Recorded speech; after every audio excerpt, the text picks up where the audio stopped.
نبدلنا يقرأتا محرتن قبرلنا إتا بدليتن بزي دليتن زقبرنايو إتي بفلاتن بزي فلاتن زسرحنايو صورن جهودن زخونا حتيات من انتي إتي قبل علينا زلمة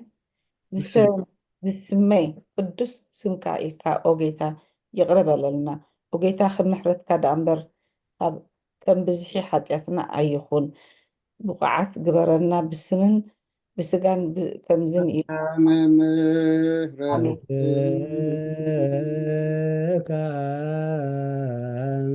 أملاكنا وعقابك ساني ممرت أملاكنا وعقابك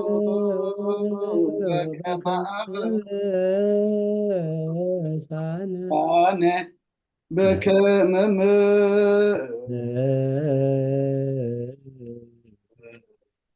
رتك أملاكنا عقبك وقويتا بقعات قرنا مسكانا غمزيلنا قنصلب سمايات تنبر أبونا سمكاي كدس من قصرات مسافر كان تاب سماي كوبد ماندريكم نعلة تنجيران على مهابنا نحن نزبدلنا ودلهم كبد حرقنا لهم بدلنا نعوسنا ندقلنا وقفاد احنا نامبرا فتناي تتونا من قصن حيلن كبر نزل علمنا تكايما أمين أوزت يا مريم بنا قدس جبريل ملا سلام تا سلام لكله حلنا خدن قلي خي بسقاخون دنقلي خد إيجاب يرتباط قويتا سراوي سلام لكله السغي كابان السبرغتي غي فركر سخون برقوي ومل تسقى إيجابير مساقي وفسيت الدس والكي حتياتنا سري لنا نفت ودقي يسكر سوس من تانا محرقة لمن لنا أمين نين الصحات صلوت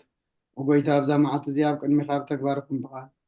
حسابكم بكل واساتنا زحات أنا شغار روحون مبكر سبن سلزغونك انت تقدس مكاي كات عرقنا نخدقلنا وأملاق بسلام كن حدر سلامة ويتيتابنا أبزانا يدك أسك زينا خاب كل چنكتنا تاقبرنا كاب كل غفاتن كاب كل فتنا سلام كحلونا خانا سلام ملاك على أقلنا سقام برران تمبكر سبزغون حد ودخا قويتانا أملاقنا مدحنا يسكر ساس انت فقر سبيل بزقو بقويتانا أملاقنا مدحنا يسكر ساس تبون مسؤون كبرون وداسين قرمان زلكا معري خامز زغون وايوت منفس قدسين مسكانا يقباك حج نزل علم أمين ودحرنا بسوكف ساعات صلوت وقويتا محرنا محرت كونا بزحلنا وأمنا سوكف ساعات انجزين أب سماينا مدرن بخبرة سقدر كا كرسوس من أملاقنا قالنا ويت عقس بزحمرات مسنات ملاخا روحن انت معنا زقدام يوم حتى تنياتات المحر حتى بن الصحات مليس بيوت كنبرن برموت زي تدلي من تصبهم زلس شا سمايات كرهبو مخلونا بدحنا تتقدم وقويتا بزا ساعات أنا كل ساعات لما أنا نتقبل وتناك أنا علنا إزازات كان قبر مرحنا منفسنا قدس سقانا حساباتنا ننسه تمنيتنا مسمر ما منافوس حتياتنا حدا قلنا كاب كل غفاء حزن سكيات برد عنا كلنا ممكن نقبو دسان ملاف تفحلونا نودت امنت كان من رحمتي نابت زي مرمرن زي وسان فتات كان بس عدلنا نسخان زل عالم بروخي خامين اوغويتا بقعات قورنا مسقانا غمزيلنا غنصلب سمايات نبرابونا سمكاي قدس منقصات مسا انجيرانا لما هبنا احنا نزبدلنا بدلهم كم تحدقنا لهم بدلنا نعمسان عندقلنا وكفاد احنا ننبرا فتناي تتونا منقسل حيلن كبر نزل علمنات كايما امين اوزت يا مريم بناي قدس جبريل ملا سلام تا سلام لك له حلنا قد انقلي خي بشقافون انقلي خي ادي جابير صباحت قويتا سراوي سلام لك له نسغي كمان سبرغتي خي فركر سقوم برغيو او مليت تصقا جابير مساقيو او فسيت الدس يبلكي حتياتنا خسري لنا نفت ودغ يسكر سوس منتانا محرات لمن لنا امين آمين آمين ربنا عليه وتسمع لنا نسأل صلاة تمهل مهللا قدم እግዚአብሔር عريقو معاد زقرر محرت زورر يقبر لنا كلهم حزب እግዚአብሔር نز قدس بيت ክርስቲያን تهبو ናይ ዓርቢ ጸሎተ ሰርክን ከምኡውን መጽናዕቲ መጽሓፍ ቅዱስ ግዚኹምን ስራሕኩምን ኣወሃሂድኩም ብጥብኣትን ብኣንቃ ድወን ትከታተልዎ ዘለኹም ቅድስት ቤተ ክርስቲያን እቲ ብሕቡእ ዝርኢ እግዚኣብሔር እሴተ ጻድቃን ኣስበቱ ፍታን ይኽፈልኩም ትብል እቲ ክሳብ ዝሰዓት ብድሓነ ሰላም ዓቂቡ በዚ ቅዱስ ጉባኤ ንኽንሳተፍ ሓጢኣትናን በደልናን ከይጸብጸበ ቅዱስ ፈቓዱ ዝኾነልና ናይ ባህር ምስጋና ይብፅሓዮ ንኹሎም በዚ ሰዓት እዚ ኣብ ፀበባ ኣብ ፀገም ኣብ ሽግር ንዘለዉ ረህዋ ሰላም ቅሳነት ዕረፍቲ ሃቦም ኣብ ቤት ማእሰርቲ ንዘለዉ ምውፃእ ሓራ ይፍጠረሎም ብሞት ስጋ ንዝተፈሊና ገነት መንግስተ ሰማያት ሃገረ ቅዱሳን የዋርሶም ኣብ መሪር ሓዘን ንዘለኹም ከዓ ደበሳ ቅዱሳን ይደብስኩም ንኹላህና ከዓ ዘስተውዕለ ኣእምሮ ሂቡ መርዳእታና የፀብቐልና ሎሚ ከም ፍቓድ እግዚኣብሔር ንሪኦ ካልኣይ መልእኽቲ ሐዋርያ ቅዱስ ጳውሎስ ናብ ሰብ ቆሮንቶስ ምዕራፍ 9 ኢና ክንርኢ ካብ 1 ክሳብ 5 ክርስቲያናዊ ንክርስቲያን ዝተዋህበ ረድኤት ይብል ካብ 6 ክሳብ 15 ዘሎ ከዓ ብልግሲ ምዝራእ ዝብል ክልተ ርእስቲ ኣለውና ከተንብቡ ከተንብባ ዝጥዕመኩም ምልክት ግበሩለይ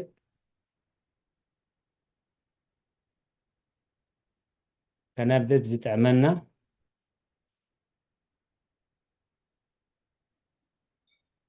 أنا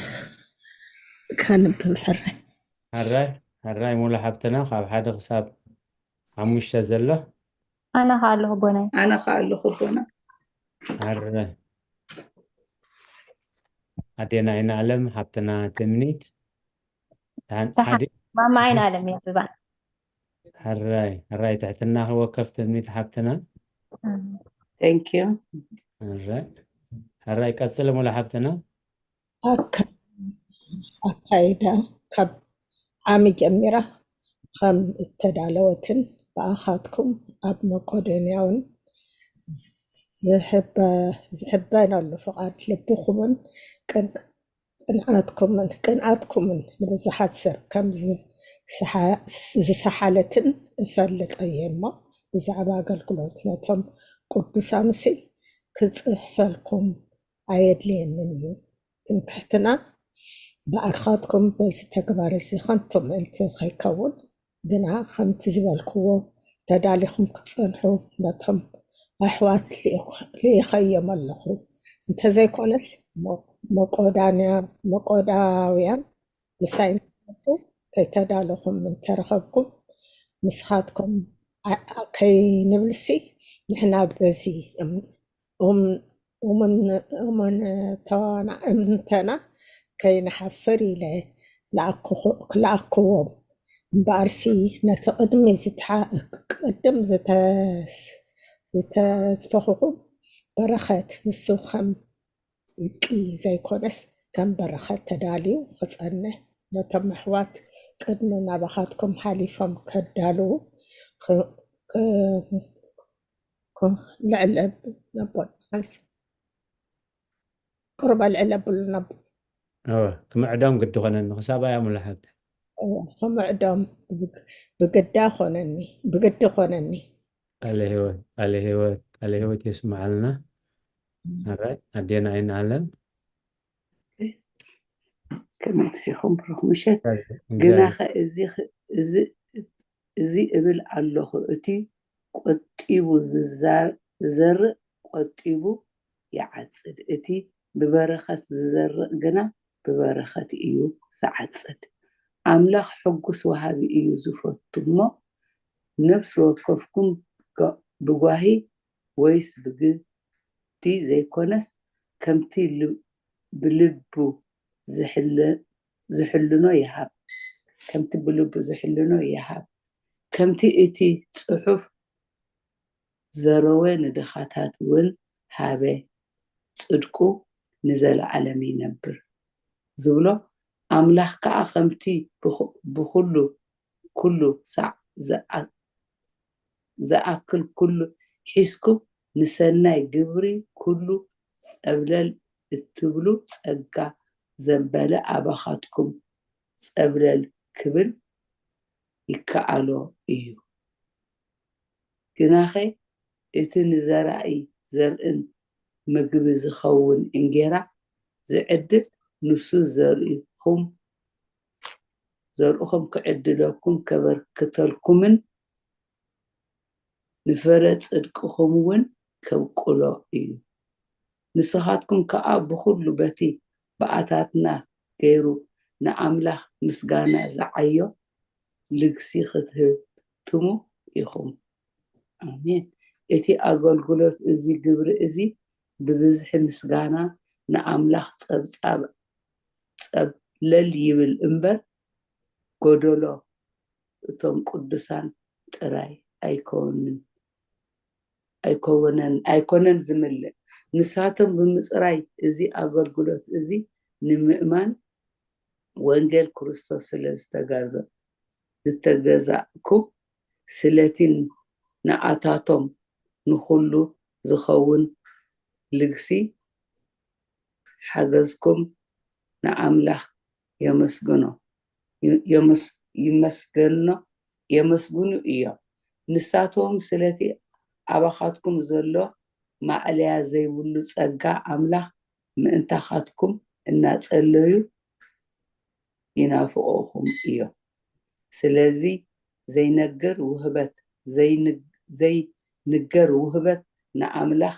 ስብሓት ይኹኖ ፀጋ ኣምላኽ ለናትን ክብርና آمين آمين آمين على هوت يسمع لنا أدينا إن ألم حبتنا ملوخ اللهم حزب እግዚአብሔር حراي كابز قصيلنا نايزي كنن بوصنحنا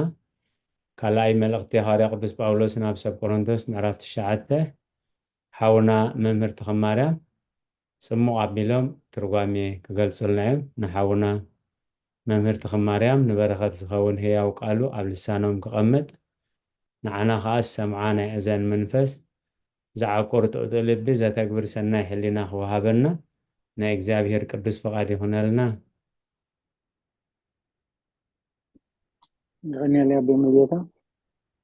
بسم الله ووالد ومنفس قدوس وهذا أملاك أمين أبوتاتي كهنات كبحات أتي فتحن كلاتكم تساتتنا يزقوا بأيها أبصلتكم ذكروني أنتي أبونا بمليتا زولو لما أنتي معرف الشعب كلا يكون أنت اسم معرف الشعب إنه رئي أبتي تو مالتي هارب أغلوس بزعباوتي تتصفى كم زياد ليو يقال صلوا مخنياتو دس إلوهم سلازه زنبورو انت هنا جن هيابون دلون انت خاون كأن مرققات صحاف المزحة خير نخونهم مالتي كيرسعوا هيابون كأكاد كيم ويكأ كيف تخا سبه يقول كا تقدير كا قال زي كونسي لقسنا زمولو ينيرو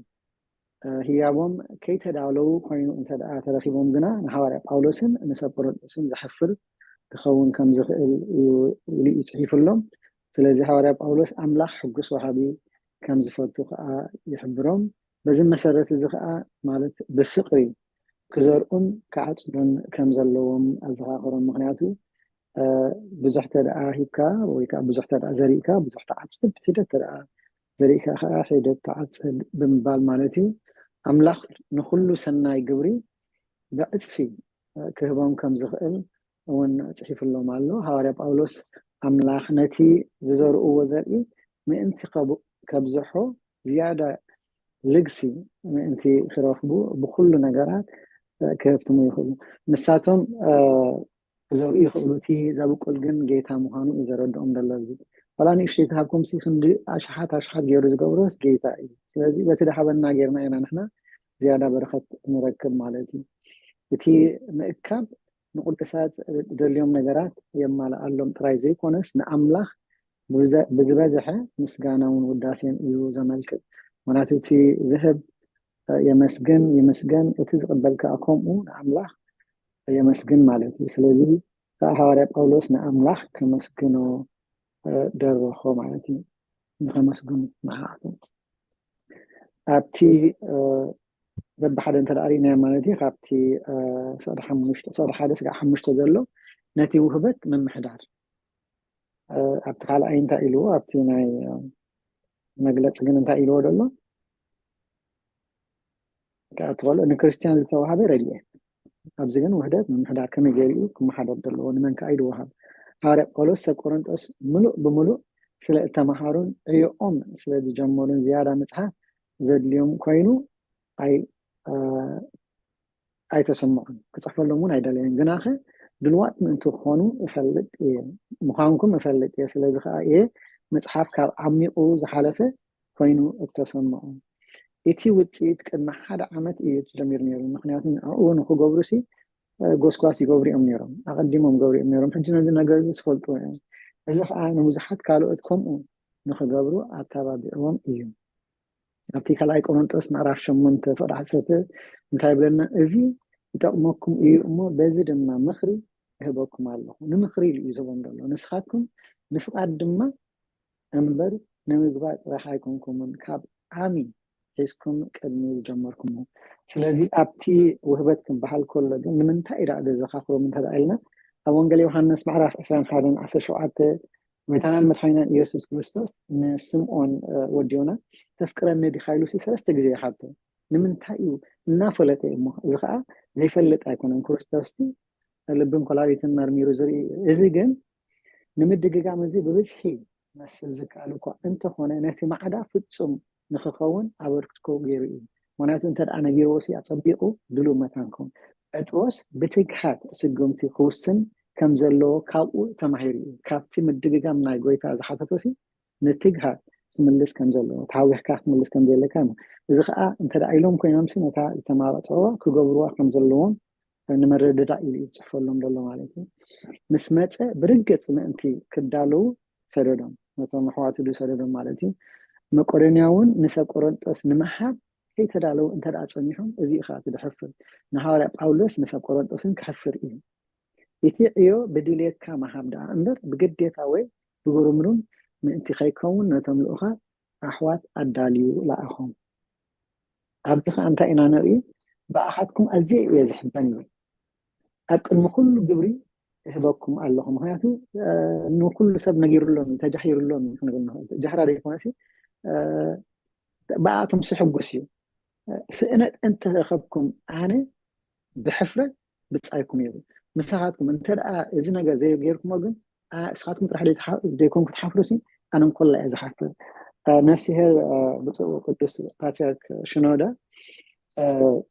ኣብቲ ምስ መፁ ኣብቲ ፓትርያርክ ክኾኑሉ ግዜ ንኣሜሪካ ምስ መፁ እንታይ እዮም ገይሮም መውባእ ኣብ ቤተክርስትያን ይውፃእ ኣብ ናይ ግብፂ ቤተክርስትያናት ማለት እዩ ሽዑ ገሊኦም ሰባት ይህቡ ገሊኦም ሰባት ከዓ ዘይህቡ ዘይነበሮም ኮይኑ ስለተሰምዖም ካብኡ ትሒዞም ኣብ ቤተክርስትያን መውባእ ምውፃእ ገዲፎም ማለት እዩ ምክንያቱ ዘይብሉ እንተደኣ ኮይኑ ክሓፍር እዩ ብምባል ሕጂ ኣብ ኣብያተ ቤተክርስትያን ናይ ግብፂ እንተደኣ ኸይድና ብፍላይ ኣብ ኣሜሪካ ካልእ እኳ ንድዒ መውባእ ዝበሃል የለን ዝዘውር የለን እንተደኣ ደሊኻ ኣብቲ ኣፍ ደገላትካ ናይ ገንዘብ መውባእ ትገብረላ ማለት እዩ ኣብ ኣተእቱ ተደይ ኮይኑ ከዓ ሰኢልካ ገዛኻ ትኸይድ ማለት እዩ ስለዚ ንመታን ከይሓፍሩ እዚ ኩሉ ትፅሕፈሎም ዘሎ ሃዋርያ ጳውሎስ ከዓ እዚ ንኸይመፅእ ምባል ማለት እዩ መሃብ ከም ምዝራእ ይብሎ ግናኸ እዚ እብለኩም ኣለኹ እቲ ቆጢቡ ዝዘርእ ቆጢቡ ይዓፅድ እቲ ብበረኸ ዝዘርእ ግና ብበረኸት እዩ ዝዓፅድ ሓደ ሰብ ብግዴታ ወይ ከይፈተወ ምስ ዝህብ ብኣምላኽ ተቐበልነት ኣይህልዎን እዩ እዚኣ ንዓና ንኩላትና ተድልየና እዚ ከዓ ናይ መሃብ ጥራሕ ኣይኮነን ዋላ ናይ ኣገልግሎት እንኮላ እዩ ሕጂ ሓደ ሓደ ግዜ ቦታትናሲ እዚኣን እዚኣና ላሞ ንስኻት ክእለ ኢኻ ከምዚ ኣግበር እንተደኣ ኢሎሞ እቲ ሰብ ከዓ ብግዴታ ኮይኑ ተሰሚዕዎ እንተደኣ ገይርዎ በረኸት ኣይረኽበላ ካብ ከብኣ ምግባር እምቢ ምባል ተሓይሽ ምክንያቱ ኣቦና ወይ ከዓኒ ካህን ኣባት ነብሰይ ስለ ዝበሉ ንክገብራ ኢልካ ምግባር ብግዴታ እንተደኣ ኮይኑ ተሰሚዕካ ግን በረኸት ኣይትረኽበላን እታ ህያብ ብሓጎስ ክግበር ኣለዎ ዝኾነ ኣገልግሎት ማለት እዩ ህያብ ጥራሕ ኣይኮነን ምክንያቱ ኩሉ እዩ እቲ ህያብ ጽድቂ እቲ ድኻታት እዚ ከዓ እቲ ጽድቂ እቲ ህያብሲ ንድኻታት ተደኣ ተዋሂቡ ጽድቂ እቲ ንድኻታት ዝህብ ሰብ ንዘለኣለም ዝነብር ካብ ኮነ እቲ ንቁምድሳን ዝህብ ሰብከ ክሳዕ ክንደይ ዝበለፀ ጽድቂ ኣለዎ ከመይሲ ድኻታት ንኩሎም ፈልጥዎም እዮም ወይ ከዓ ንድኻታት ኩሎም ፈልጥዎም እዮም ንቁድሳን ግን ብጸሎትን ብጾምን ዝመላለሱ ንጹሓት ህይወት ንጽሕቲ ህይወት ዝመርሑ ኣገልገልቲ ኣምላኽ እዮም እሞ ነቶም ነዚ ከስተውዕሎም ዝኽእሉ ጥራይ እዩ ተዓዲሎም ሕጂሲ ነቲ ከምዚ ክገብሩ ዝኽኣሎም ከኣነ ንዓኣቶም ጌታ ስለ ዘብርሃሎም እዩ ዳ እምበር ንማንም ሰብ እዚ ድውሃብ ኣይኮነን ማለት እዩ ኣምላኽ ኩሉ በረኸት ስጋን መንፈሳውን ክህበካ ይኽእል እዩ ማለት ኣብ ናት ክበረኸና ከሎሲ ኣብ ምድርን ኣብ ሰማይ እዩ ምክንያቱ ንመፃኢ ጥራሕ ኢልካ ኣይኮነን ኣብዚ እውን በረኸት ኣሎ እቲ እሙን መጋቢ ዝያዳ ትክልቲ ክገብረሉ ወይ ከዓ ትራስት ዝገብረሉ እዩ ከምቲ ኣብ መዝሙር 112 ፍቅዲ 9 ተፃሒፉ ዘሎ እቲ ንጎይታ ዝፈርህ ሰብ ንድኻታት ብምሃብ ደኣ እምበር ገንዘቡ ኣፅኒዕ ብምሓዝ ኣይኮነን ክብሪ ዝረክብ ዘረወ ይብል ዘረወ ከዓ ዘሪኡ ማለት እዩ ንድኻታት ሃበ ጽድቁ ንዘለዓለም ይነብር ቀርኑ ብክብሪ ልዕል ክብል እዩ ጽድቁ ንዘለዓለም ክህብ መሰል ስለ ዘለዎ ነቲ ጽድቁ ንምዕቃብ ዘእክል ወይ ከዓ ዘኽእላ ዓቕሚ ኣለዎ እቲ ረድኤት መሃብ ክባረኽ ዝኽእልን ዝገብሮን ኣምላኽ ንሰብ ቆሮንጦስ ክባርኾም እዩ ፍረ ጽድቅኻ ክበዝሕ እዩ ብኡ መጠን ከዓ ባርኾትካ ክበዝሕ እዩ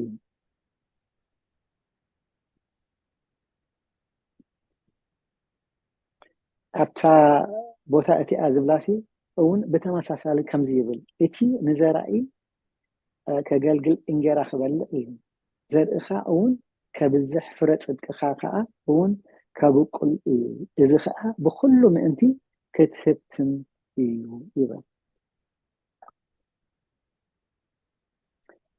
እናሃብቶም ምስ ዝኸዱ እቲ ዝህብዎ ልግሲ ዝመልኦ ክኸውን እዩ ወይ ከዓ ዝያዳ እንተዳ ሂብካ ዝያዳ ከዓ ትህብ ማለት እዩ ወይ ከዓ ዝያዳ እንተዳ ሂብካ ከዓ ዝያዳ ከዓ ዓስቢ ትረክብ እዚ ከዓ እቶም ተቐበልቲ ንኣምላኽ ምስጋና የምፅኡ በኣና በቶም ኣገልገልቲ በቲ ከም ኣከፋፈልቲ መጠን እነገልግለሉ ኣገልግሎት ብበረኸት መሃብ ብብዙሕ መሃብ ክልተ ነገራት የምፅእ ጽድቂ ወይ ከዓ ድሌት ቅዱሳን ይማላእ ስለቲ ረድኤቶም ዝረኸብዎ እፎይታ ምስጋንኦም ንኣምላኽ ክብሪ የምፅእሉ ገለ ካብኣቶም ኣብ ኢየሩሳሌም ዝነበሩ እቶም ኣይሁድ ማለት እዩ ኣብያተ ክርስቲያን እቶም ኣሕዛብ ብሓቂ ናይ ክርስቶስ እምነት ዘለዎም ወይ ከዓ ኣብያተ ክርስቲያን ክርስቶስ ጆም ኣይኮኑን ኢሎም ይጠራጠሩ ነበሩ እዚ ግን ልግሲ እዚ ሰባት ንኣምላኽ ብክርስቶስ ከኽብሮምን ስለቲ ናይቲ ልግሲ እዚ ዘለዓለም ሕጊ ጸጋ ዘምልእዎ ክድርኹም እዩ ቅድም ንወንጌል ስለ እተኣዘዝኩም ክብርኹም ከኽብርኹም እዮም ምክንያቱ ንወንጌል ስለ እተኣዘዙ ወይ ከዓ ናይ ኣብያተ ክርስቲያን ናይ ክርስቶስ ስለ ዝኾኑ ንዓቶም ከኽብሮም ድሕሪኡ ነዚ ዝኣመሰለ ግብሪ ሰናይን ምሕረትን ንምርኣይ ዘውፅእዎ መምርሒታት ክትእዘዙ ኢኹም እዚ ከዓ ሴንት ኮሮንዲዮስ ዝበሎ እዩ ማለት እዩ ከምዚ ዝኣመሰለ ውህበት ኣእምሮኦም ክኸፍትን ከይመርመርካ ብሕማቕ ናይ ምፍራድን ባህሪኦም ከወግዱ ይኽእሉ እዮም ምክንያቱ ከይፈለጥዎም ኣፀቢቖም እዮም ድፈርድዎም ነይሮም ነዚ ምስ ፈለጡ ግን እዚ ከምዚ ዓይነት ግብርታት ይገብሩ ምስ ረኣይዎም ግን እቲ ሓሳባቶም ኣብኦም ዘለዎ ረኣያ ክቕየር ማለት እዩ ሕጅስ ንዓቶም ጥራሕ ደይኮኑ በረኸት ዝረኽብሉ ዘለዉ ነቶም ካልኦት ከዓ ናብ ድሕነት የምፅልዎ ማለት እዩ ሰብ ቆሮንጦስ ንወንጌል ክርስቶስ ከም ዝግዝኡ ከዓ ይእመኑ እዮም ስለዚ ብፍቅርን ብሓርደታን ስለቲ ፀጋ ኣምላኽ ዝረኸብካዮ መርትዖ ፍቅሮም ንኣሓትኩምን ከዓ ሓረድ እናበሉ ንኣምላኽ ብፀሎት የመስግኑ ኣለዉ ሃዋርያ ጳውሎስ ስለቲ ብቃላት ክግለጽ ዘይክእል ህያቡ ንኣምላኽ መስጋና ይኹኖ ስለቲ ብዝሒ ሰናይን ብዝሒ ውዳሴን ኣምላኽን ዝውሕዝ ህያብ ልግስኦምን ማሃቦምን ብቃላት ክግለጽ ዘይከኣል ክበሃል ይኽእል እዩ እዚ ዝብሎ ዘሎ ከዓኒ እቲ ህያብ እትብል ቃል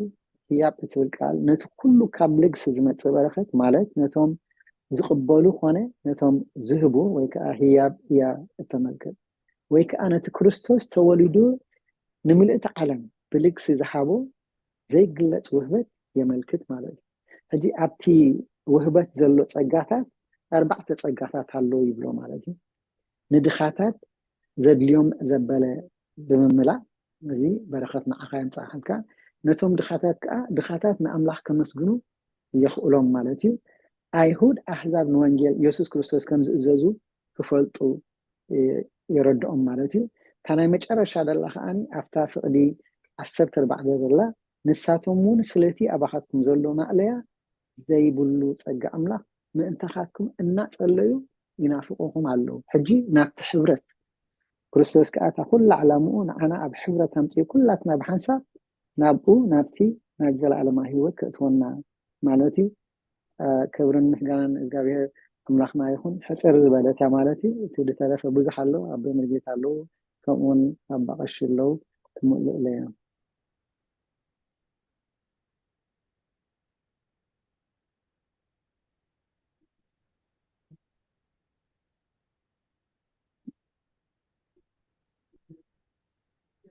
أبي مرجيت أبقشي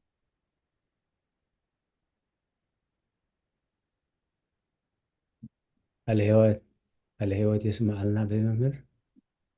آمين قال هي تستمعين فيه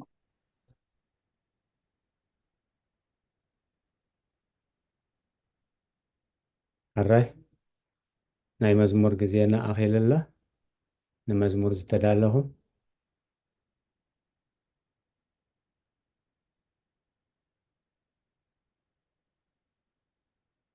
الرأي تمنيت حبتنا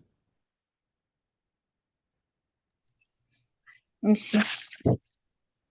ካልእ ሰብ ተዚሃሊ ኣነ ክዝምር ኢለ الرأي صبق من قصلي ኣህደ ኣለይ ልበይ ትብል መዝሙር ትፍትና ኣለይ صبق ኣህደ ኣለይ ልበይ ኣህደ ኣለይ ልበይ ኣህደ ኣለይ ልበይ ኣህደ ኣለይ ልበይ ኣህደ ኣለይ ልበይ ኣህደ ኣለይ ልበይ ማዕበል ከይገፍዓኒ ኣህደ ኣለይ ልበይ ጠፋኹ ኸይብል ኣህደ ኣለይ ልበይ እምነት ከይጎድለኒ እምነተይ ከዓቢ ፈፂመ ኸይሽበር ትንፋስካ ሰኒቐ ሃዲአ ክቐውም ምስትውዓል ከጥሪ ጥበብ መሃረኒ ኣባኻ ክውከል ዕሽነት ከኣሊ ኣህደ ኣለይ ልበይ ኣህደ ኣለይ ልበይ ኣህደ ኣለይ ልበይ ኣህደ ኣለይ ልበይ ኣህደ ኣለይ ልበይ ኣህደ ኣለይ ልበይ ማዕበል ከይገፍዓኒ ኣህደ ኣለይ ልበይ ጠፋኹ ኸይብል ኣህደ ኣለይ ልበይ እምነት ከይጎድለኒ ቃል ከየተንባህኩ ሓሳበይ ዝፈልጥ ብዘይካኻ የለን ድሕነተይ ዝናፍቕ ርግኣተይ ከይዝረግ ልበይ ናደለየ ጻመይ ክጽብቕ ኣብ ሂወተይ ኣህደ ኣለይ ልበይ ኣህደ ኣለይ ልበይ ኣህደ ኣለይ ልበይ ኣህደ ኣለይ ልበይ ኣህደ ኣለይ ልበይ ኣህደ ኣለይ ልበይ ማዕበል ከይገፍዓኒ ኣህደ ኣለይ ልበይ ጠፋኹ ኸይብል ኣህደ ኣለይ ልበይ እምነት ከይጎድለኒ ጎይትነትካ ፈሊጠ ሓይልኻ ክለሊ ማዕበል ሰናጢቐ ክሰግሮት ባሕሪ ንሳይን ከለኻ ልበይ ከየሰፍልል ዕለፎ ሂወተይ ኣባኻ ክውከል ኣህደ ኣለይ ልበይ ኣህደ ኣለይ ልበይ ኣህደ ኣለይ ልበይ ኣህደ ኣለይ ልበይ ኣህደ ኣለይ ልበይ ኣህደ ኣለይ ልበይ ማዕበል ከይገፍዓኒ ኣህደ ኣለይ ልበይ ጠፋኹ ኸይብል ኣህደ ኣለይ ልበይ እምነት ከይጎድለኒ እንኪ ቃል ህይወት ዝማር የስማዓልና ትምኒት ሓፍተና ናይ ብሓቂ ልዕሊ ዝኾነ ግዜ ህድኣት ዘልዮ ዘበን ህድኣት ዘልዮ ግዜ እሞ ኣህደ ኣለይ ልበይ معبل كي قفعني أهدأ اللي لبي طفأكو خيبل أهدأ اللي لبي معبل كي قفعني أهدأ اللي لبي امنتي كو قدل أهدأ اللي لبي دابلت ياخد زمر الناس أني حاتمني تحبتنا ناي بحقي زابير اندزي رديكا أب وانجل ماتيوس معرف 14 قويتا ما مايك مسر آيوسي يطروس انت ايلو كم تنات كما مايك خير سفقد الليلو شعني شعو أملاح فقير اللو نعايلو ماي تفح لابلبت بحر خير جميرو نتم عبل مسرائين قويتا متأمات قد يكون هابت معبل مستأمتاقن كتحل جميرو يزبل قال أملاح سلازي قويتا يردعني إلو خجدر كله أب 31 معرف 14 شوعي يسوس إذا زرقي حزمه أتاقودو الإمنت سلمنتاي كتوالا والكابولو يبل سلازي إمنتاي كي قدل دحر لبنا زي هاديو قدينيو أمو زابير مسجن لبنا خهدو زابير يدقفنا حراي مزمورنا بقال زابير كنسنيو ملكت قبر لي أهدأ اللي لبي بزعب هدأت نذكرو تاريخ بزعب هدأت نذكرو تقصي بزح نقر له مالتي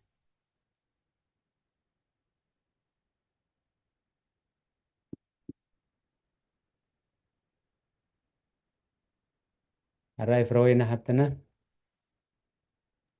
أبي مرقيتا تحجزني يا خمجن أب تنبيت إساس معرف 4 6 بطري 10 تخلته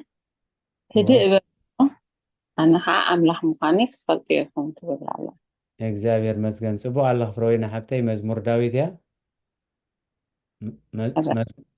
መዝሙር ዳዊት 46 أب تنبيت إساس وين الله مسلني ኣብ ትንቢት ኢሳያስ ኣላ هو مسلني ምዕራፍ ክንደይ ኢልከ معرف 4 6 فقد 10 تخلته يتخون ክርያ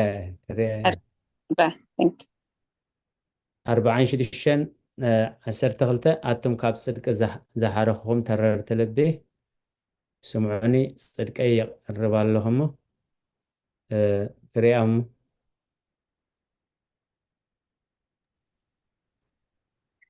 كرخواي ما نقولكم يا بي مرقيتا حراي thank you الهوت يسمع لنا حراي كالوت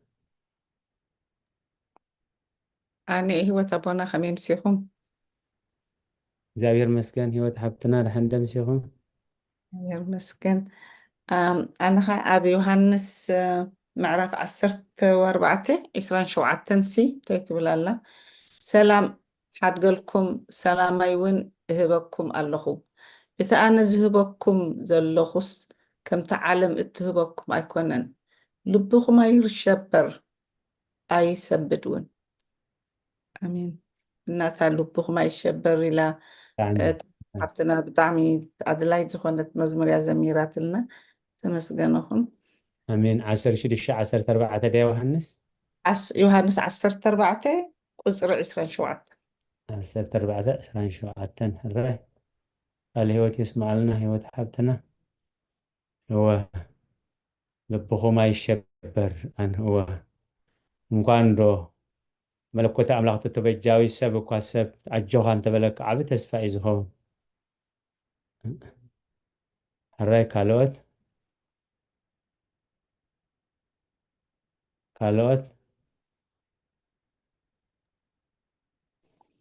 كمان مسيخم أبوتاتنا حواتنا خلقهم ترحسات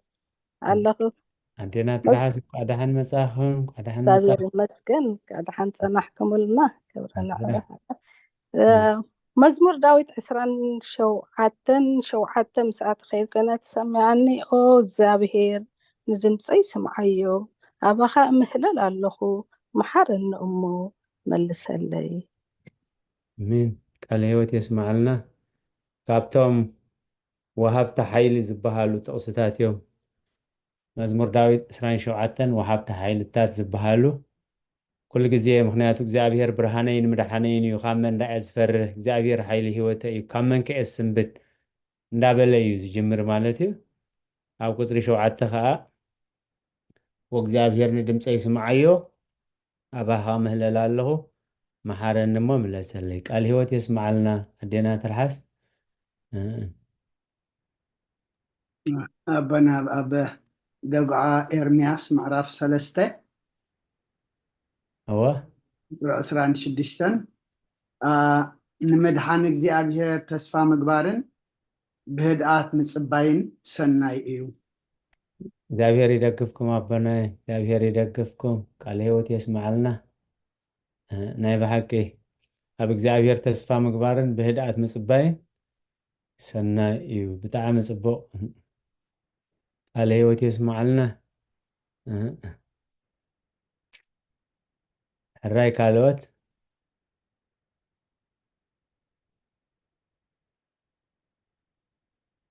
ሕራይ ኣዴና ልችያ ከዓ ጥቕሲ ሰዲደናልና ኣለዋ ኢሳያስ 41 12 13 ነዴና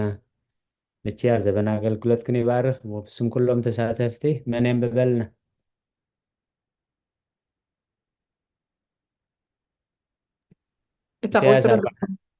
ኢሳያስ 41 12 13 أنا حيزي الله تاع قصري 41 12 13 እወ ኣንብበ أنا نيمانيتي إيدي إدكاح زحز أيتفرح كدقفك إيه زبل زقابير أملاك إيه مو نتم زودا دروخا كتدا اليوم أيكتخرخبو من إخا يتم زواجوخا دما كنتو خمقلي زي نبارين كخونو إيوم آمين ቃል ሂወት የስምዓልና ስለ ቃላቱ እግዚአብሔር ዝተመስገነ ይኹን ናይ ብሓቂ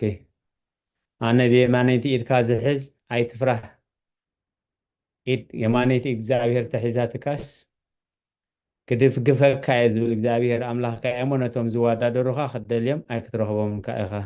እቶም ዝዋግኡኻ ድማ ከንቱ ከም ዘይነበረን ክኾኑ እዮም ቃል ሂወት የስምዓልና ሕራይ ፍረወይና ሃብተይ ናይ ሕጂ ድያ ኢድካ ሓፍ ኣቢል ከለኻ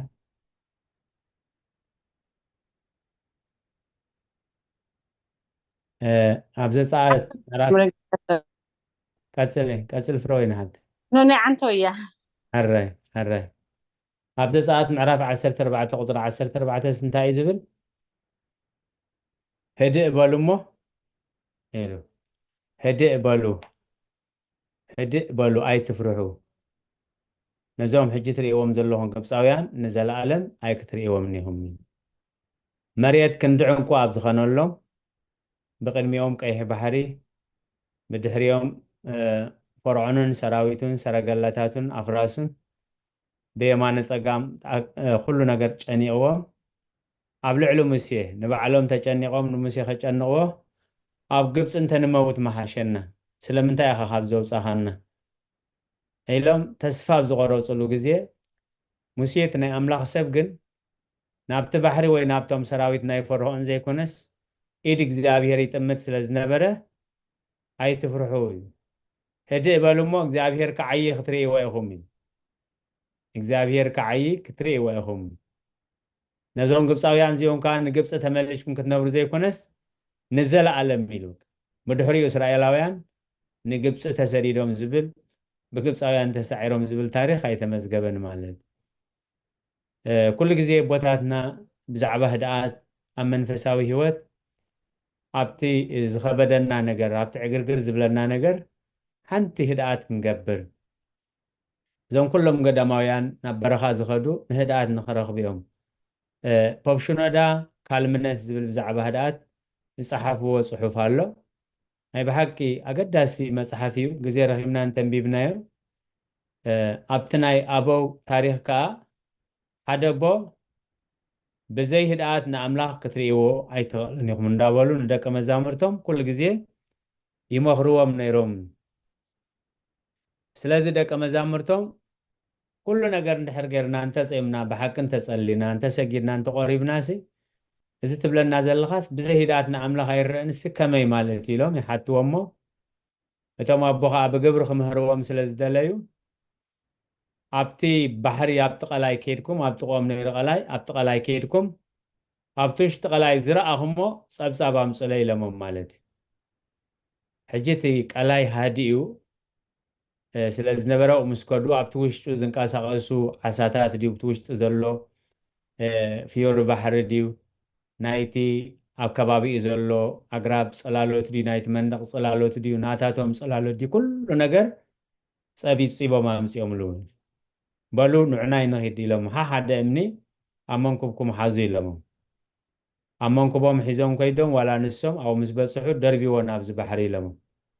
ኩሉ ትደናጉላ ናብቲ ባሕሪ ምስ ኣተወ እቲ ባሕሪ እንታይ ጀሚሩ ክናወፅ ጀሚሩ ሕጂ ኣብቲ ባሕሪ ዝረኣኽሞ ነገር ፀብፃብ ኣምፅለ ኢሎሞም ስለዚ ብድሕሪቱ ማዕበል ክናወፅ ከሎ እቲ ባሕሪ ዋላ ሓንቲ ነገር ክርእዩ ኣይከኣሉን ማለት ሕጂ ዋላ ሓንቲ ነገር ክንርኢ ከኣልናን ኢሎም እንታይ ኾንኩም ተዓቃዲምኩም ዝረኣኽሞ እቲ ባሕሪ ይናወፅ ስለ ዝነበረ ነቲ ኣብቲ ውሽጡ ባሕሪ ዝነበረ ክንሪኦ ሽዑ በዚኣ ገሮም ኣረዲኦም እምበኣር ህድኣት ዘይብሉ ነፍሲ ህድኣት ዘይብላ ስጋ ህድኣት ዘይብሉ መንፈስ ኢድ ኣምላኽ ክርኢ ረድኤት ኣምላኽ ክርኢ ኣይክእልን እሞ ኩሉ ግዜ ህድእ በሉ እሞ ናይ ብሓቂ ኣገዳሲ እዩ ዘለናዮ ከዓ ናይ ጫውጫው ዘመን ናይ ሆይ ሆይ ዘመን ናይ ወረ ዘመን ናይ ሃልኪ ዘመን ስለ ዝኾነ ህድእ ዝበለ ቅድሚ ምድቃስና ህድእ ዝበለ ካብቲ ዝወዓልናዮ ካብቲ ክንሰምዖ ዝወዓልና ካብቲ ንሪኦ ዝወዓልና ካብቲ ክንሓስቦ ዝወዓልና ውፅእ ኢልና ምስ ኣምላኽ ግዜ ነሕልፈሉ ግዜ ክህልወና ሽዑ እዩ ድቃስና ጥዑም ዝኸውን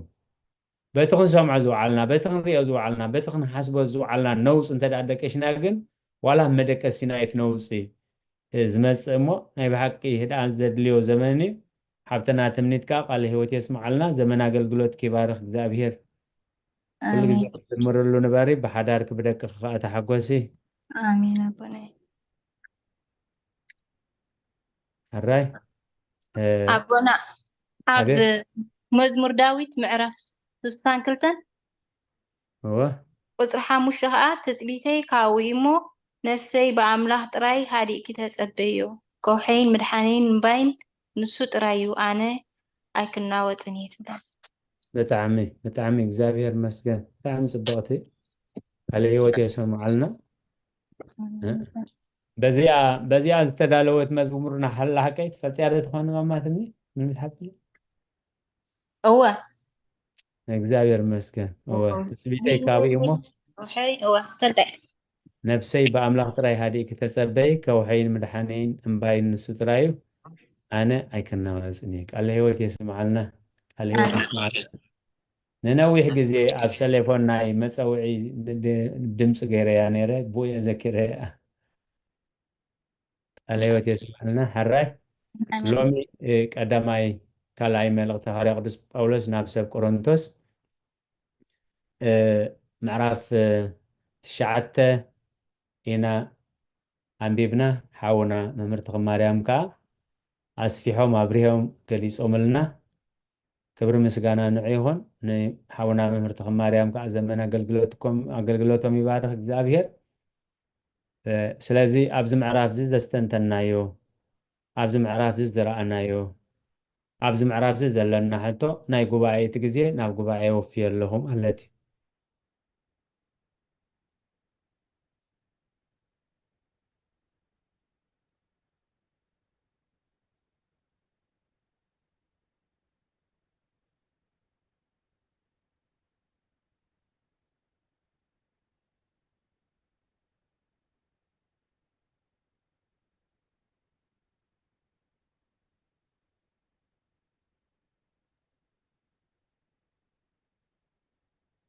ሓራይ ፍሮይና ሓብተይ ናይ ሕጂ ድያ ዝፀንሐት እያ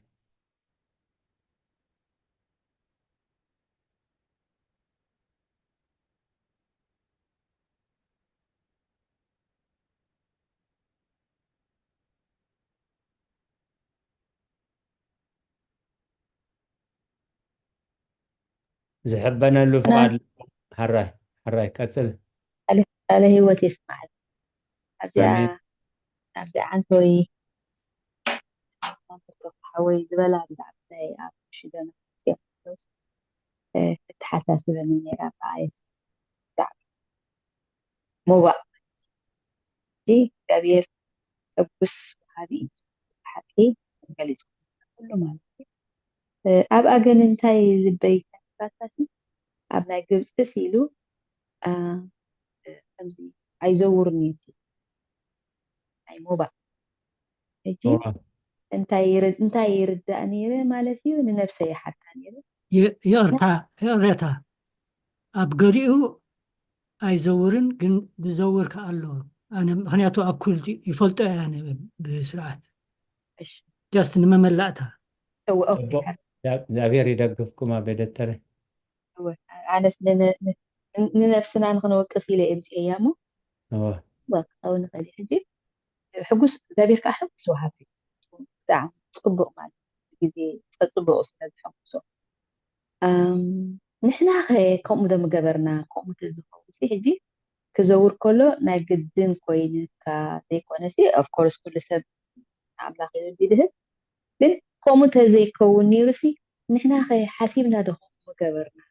نيرنا نأمنت حجي أوش تبى الكريستيان تزي زور ديناي تعش مسي كيد ناس أبساط عنده مثلا بقى أنا قدم كوين غير السعنة يو ويكا زي سلا زي زرو دي كانت زي قبؤيو إلنا دو مهابنا نيرنا مالسي إذا سكن دمنت كندا يسبت إيرو خمز خيد أنا لنفسي أحجز وقت هذا نفسي جي كم إلي حسب ميري زي أستنتينا بقى مالت فتحونا دبلس وعلا صدمتي شكل هنا هقوم دم ويدحر بوزح مرتدوهم ويدحر بوزح متكاف بدو ويثبت زلو سلان أطفال دينا كم بيت لما كم كافسب نفسم دخلت معه هذا عينة أمنت كخلو ግን ካብቲ ናፍቲ ከዓ ኩሉ ግዜ ቃል ኣምላኽ ኩሉ ግዜ እንዳምሃረ ዝቕፅል ጥራሕ እዩ ቀፃሊ እዩ ትምህርቱ ጠጠው ዘይብል ትምህርቲ እዩ ዘለዎ እዚ ኣስተንቲነ ማለት እዩ ካልአይቲ ከዓ እንታይ ክትህብ ከለካ ትሕጉስ እሞ ብሕጉስ ልቢ ትሃብካ ከለካ ከዓ ሓደ እቲ እግዚኣብሔር ከዓ ናይ ክልቴኻ ፀሎት ከዓ ክሰምዕ ይደሊ ንስኻ ብሕጉስ ሂብካ ፅቡቅ እግዚኣብሔር ስለዝሃበካ ትህብ ኣላ እቲ ዝተዋህበ ከዓ ንኣምላኹ የመስግን ሕጂ ናይ ክልቴኻ ምስጋናት ድርብ ይኾነልካ ድርብ በቃ ንኣምላኽ ብድርቡ ይመፀካ ማለት ናትካ ናይቲ ትህቦን ዘሎ ኢለ ይሓስብ ነይረ ሞ ሓውና መምህር ተኽሉ መሊሹ ፀጉሪ ዝሓልካ ንዓም እግዚአብሔር መመሊሱ እግዚአብሔር የበርትዖ ቴንክ ዩ አሜን ቃለ ህይወት ይስማዓልና መዓዛ ቅዱሳን ሓብተና ዓቢ ኣርእስቲ እኺ ኣልዒልኪ ንሳቶም ኣቦታቶም መምሃራኖም ሰበኽቶም ብግብርን ብቃልን ብህይወትን ስለ ዝመሃርዎም ኣብ ግብፂ ቤተ ክርስቲያን ዕሽር ዘይከፍል ሰብ ክርስቲያን ኣይኮነን ማለት ምክንያቱ እቲ ኣስራት ናትካ ገንዘብካ ኣይኮነን ሰሪቕኩምኒ ይብል እግዚኣብሔር ማለት ዋላቶም ናይ ፅሬት ዝሰርሓውን ከይተረፈ ተን ዕሽር ዘይናተን ምዃነን እዮም ዝፈልጦ ብኦም ዝባረኹ ማለት ሕጂ እግዚኣብሔር መስገን ንሕና እቲ መፅናዕቲ መፅሓፍ ቅዱስ ብዛዕባ ዕሽር እውን ኣብቲ እምነት ኦርቶዶክስ ዝብል ብሰፊሕ ሓሊፍና ኢና ሕጂ እውን ካልኣይ ግዜ ክንሪኦ ኢና እቲ ዕሽር ገንዘብ ኣምላኽ እዩ ነቲ ካልእ ለኪሙ እዩ ዝኸይድ ማለት ኣነ ኡፍ ኩብለየ ኢሉ ማለት ኡፍ ኩብለየ ብዙሕ ዘሪኢኹም ሒደት ተእትዉ በሊዕኹም ኣይትፀግቡን ተኸዲንኩም ኣይትማምቑን ሰሪቕኩምኒ ብምንታይ ኢና ሰሪቕናካ እንተበልኩምኒ ግን ብዕሽር ኢኹም ሰሪቕኩምኒ ኢሉ ስለዚ እግዚኣብሔር መስገን ኣብዚ ናይ ሰንበት ኣታዊታትና ኣብቲ ስክሪን ትሪእዎ ትኾኑ ናዕሽር ዝብሉ ወርሓዊ ዝኸፍሉ ዕሽር ኣብ ቤተ ክርስቲያንና ብዙሓት ኣለው ግን ኩሉ ህዝብና ማለት ኩሉ ህዝብና እንድሕር ኩሉ ኣማኒ ዕሽር ከፊሉ መጀመርያ ህይወትና እዩ ዝባርኽ ትሕዝቶና ይባርኽ ማለት እዩ ቃል ኣምላኽ እዩ ተዓዘቡኒ ኢሉ ኣምላኽ ብቃል ሚክያስ ገይሩ تعذبوني مساخوت السماء إن زي كفيتلكم برخت كال العقن ده زي زني مالكم تعذبوني سلازي نزخون من انت سب تحوش وزي جنزب أملاخي كابتن 20 تخفي لا أملاخ تحستي كبار خلي أملاخ هوتي كبار خلي أملاخ ولدي كبار خلي أملاخ حداري كبار خلي إلنا كان آمن من انت نساتهم أتي انت عشمو أتي مخنياتي حجتي عشر سلا زي كفل سبينا نزرو زلنا اندحر نفس وكف عشر كفيلكم عينة مزارع يدليناني نفس وكف عشر تدا خفيلو أبزخوانا زقبر قداي كلن زخفل واقع تعجمون يقولون مالت سلقالاتو زاهر استمسكنا يخون حراي بيتروس فاميلي قال هو تسمعنا أما مرجيت أنا وأخلقه كمل إلا أنا معزق قدوسان بزقر بجزيه هيدا خلقه أبس مرة أب تيرافولو ندا يسوس ززور سبول حنتي أي رأخون جن أف دقة صندوق نيرا كل سب بفتوتو يوندا توز خيد أنا ون كأبز سلزلمو تكون مزار سلزي رخبكس إلى خوات سخبل حنتي تفلت أنا مساي سلزنبت أبزي أخاتو أتو زخون شوفت لات كأبزي أتو لا رأيت نفت أف دقة صندوق نيرا أبأتي مالت سلزي كله بدليتو يفت أف دقة كله زأتو كم زأنا زرع خو مالتيو صبوك زابير مسكن زابير مسكن هو أملاح حقوس وهابي إذا أتوتاناي مجمري أنا حضرنا كلاي كأنا بيت خريستياننا كلاي أتي أسرات نتاع إزهون تاع بيت خريستيان 10 ندحر تقبيلا زختامات أبوبون الدن زختامو وي بدو وي ببوز زختامو أتي نبيت خريستيانيا تعاليلو مالتي قبسي بيت خريستيان سي صباح باحت زل حموس أب نفس وكف زلو ناي قبس بيت خريستيان نتوم آتاو زي كلهم صقومات زخانو 10 تهولو معالتي مالتي سلازي أب شجر زعاتو مئمنا نايك هلونانيوم أب بسرقياتات كوينوم زلمونو أساحيتان قرن زوقعو أيك هلونانيوم مالتي اندحر بتخكل نحنا قال أملاخ فليدنا يوم هزبنا كوانا جمير خابتو مراحة اندحر 10 كنكفل جميرنا ناي بحق كله تسعة بيت خريستيان زلو سقمات كفتح كم زخيل أملاخ بمدى بسريع ومو اتي أتاويتات بحموشة خمزاتو من الباتابتي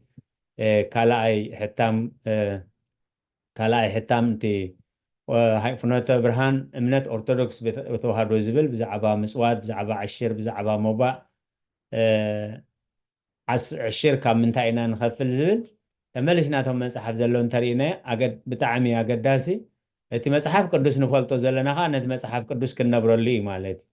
لذي نفس وكفنا بزعبا عشير ابتردعنا يا جزيسي بتخكل بحاجوس عشرنا هنكفلنا عشرنا انت خفلناها كل هوتنا إذا بارك على هوتي يسمع لنا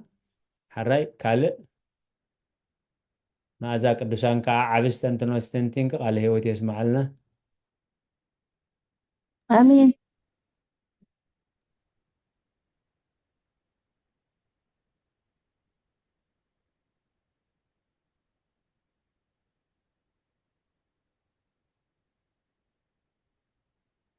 حراي كالوت أنا هوايتي بوانا نشتي بزناي ما أزاز بلتاسي أنا وين كم حاسبيني أرجل مساعد خيد بتعمي كستنتنا خلوسي ممهر تخلى حوانا بدن بغيرو إتي كتأتني أملاخ نجر كتا خستنتنا خلوخ حجسي نتوم انتايلو ممرسي تعشر بدن بتقليج وسهم انجليج كنا خمس حجي مسحاتت بتعمي تصبق ستاي قنت خستن كبلني أملاخ نجرتم قدس هواريات أمين هواريات باولوس نتوم زي بقولهم نخي حفوسي لو ممهر كقلت سألنا خلو أبتي خنخي زورسي أبتي دقيق ستاجيروم حجي انت عزي أنا عيتس كستنا نعم لخص لزخونسي انت زي بالكاوين كتبلي بالكان مالتي زي بقولو سبسي كأملاخ يتفلت أخلو ناوش تخا نخوم إيلو تيخوم جيرو بدن بجيرو عبر هوايو ممهر قن نسابت عم استاجيرات اني تاج ماي هارتتي كم جيرو تناي ናይ ኣምላኽስ ከመይ ገይሩ ከም ዝምህረና ዘሎ እንድሕር ዘይብልካ ወንስ ክትሓፍር ከም ዘይብልካ ንኸይሓፍሩ ንኸይስኮፉ ኢሎምስ ኣብ ደገ ገይሮሞ እቲ መባእ ዝወሃብ ኣብ ናይ ክስታይሉ ሞኒ ንስኻ ስትንትና ምስኻ ትመሊኦም ለይፅቡቅ ብጣዕሚ ፅቡቅ ወሰባት ናይ ብየማንክ ፀጋምክ ዘለዋ ብየማነይ ፀጋመይ ዘለው ቦርሶኦም ውስኦም ይብዛሕ ይሓድ ክህቡ ከለው ኣነ እንደዘይብለይ ግን ሕሊናይ ክነቕፈን ንኽእል ማለት እዩ ሕጂ እታ ቤተክርስትያን ከዓ ኣደ ኩሉ ስለ ዝኾነት ከምኡ ዓይነት ሕራይ መምህርቲ ማርያም ኢድኩም ሓፍ ኣቢልኩም ኣለኹም هو بمجيت أبا خلهم صوت ملء لا مخنيات نتزاي بلوسي أبتي قداسة جزء نايمو بقى زمسو إلي صلاة جباريمو نتم زي بلومسي انتاي تبرك عليها متوها بحلنا كاتبل مثلا نتزاي تجاجي እግዚአብሔር ይደግፍኩም መምህር تدي بلوسي عيها بين بحلنا انتاي كم دحا بس زيادة خافت دحا بخمان كحسبوا له خمسة خيل كنا فلت مالتي بعمل وقت من بتعمل صبغ انت اعتبر كل جزيتي صلاة مبا أبوتاتنا يصلوا إمه انت اعتبر بزوح نزهابو حدات نزهابو بزرقة نزهابو بزيرقة نزهابو مسبلة انت اعتبر ولا اللي هي فقدوا يهابو ألبوم زيهبو توقف لو موتيل انت مالتيو كهبو زداليو كهبو بحلينا كهبو زداليو زوهاب زي بلو زوهاب زي بلو نعنكا نحلينا موبعهم نحلينا مسواتهم تقبل اللهم يعني بالتعامل بتخريستيان سي كم خمس سمعون فليتات صلوت تقبل اللهم انتي كتابعو أملاك كاتنا حلينا كم زن قربابتي كم زن زهبا قناتي فتح بلا بورسيا وصعب بلا مخافل كلنا أملاك جن زي بالله يكوي نمبر زي أنا بعلا أبكر ما أملاك عبي هو هبت مخانا سي بتخريستيان نتوم زي هبوخا وترو تصلوتهم بقى أبصلي الجزء كل جزء تذكرهم مالتي زاهر يدقفكم ممر خمارة حتى آمين خلي هو تسمعون آمين هراي كالوت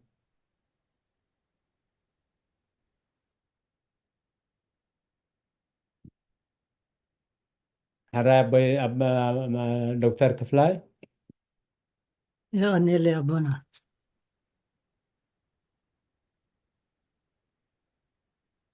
أمتي ممهر تخلد مهارونا نقصل تانا يتزحلفه يزي لو مستمهرنا ايو كم قصالي يتزحلفه عربي أم معرف شو من تزمرنا دما أبز معرف بزعبا جنزم موسى إن مكابل مالت حد عينة منفساوي فاندريزينج نمهر قدوس باولوس كا كم سباح وانجيل كريستوس نتم أب إيرساليم زنبر قدسان مدرقاف يزي جنزب دئكب نايم دئكب قوسقاس دكايد نيرو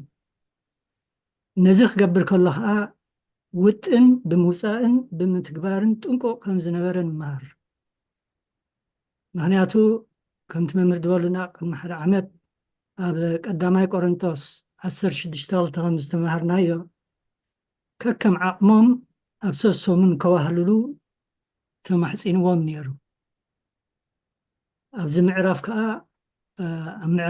أبقى طري 3-4 كم تملكت خنزلو قدما محسين وام حجدنا كم تذبر الكوة تذاليكم كتصنحو نتوم أحوات ليخيم الله معرف شو من دخل تمهرنا يخاط تيتوس هذا خال أمون هم إن كالوت وسيخيو لإخوة نزيهم لإخوة خلوك عخات المخنيات به بدلو كي تدالهم انت رخبكم نسخاتكم كي إذا نسخاتكم كي نولس خميلكم دأتوا لكنا نحنا بزي من تونا كي نحفر يولون بنايا كم الزار 4 هاجرنا هم مبصعهم فصمو يزبلهم زلو كنعب خلنا بزعبا مبصع مئتها زمهرنا ينيرو انتاي يقولون نيرمسي مبصع قطعت تخلها متنقع ማለት ካብ መሳዊ ክሪኦ ከለና ብሕልፊ እከይ ንምግባር ዘይምምብፃዕ ከም ኣብነት ሕማቕ መብፃዕ እቲ ናይ ንርእሲ ቅዱስ ዮሃንስ መጥምቅ ምስያፍ ዝኸተለ መብፅዓ እዩ ግን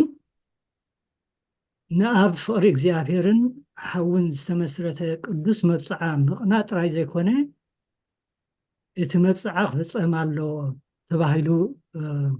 እዩ ዝምልከተልና ነዚ ከዓኒ መክብብ ምዕራፍ 5:4-5 ከምዚ ዝብል ነንብብ ንኣምላኽ እንተተመባፃዕካሉ ንምፍፃሙ ኣይትደንጊ በኣሱ ባህ ኣይብልን እዩ እሞ ነቲ እተመባፃዕካዮ ፈፅሙ ተመባፅዕካ ካብ ዘይትፍፅሞስ ዘይምምብፃዕ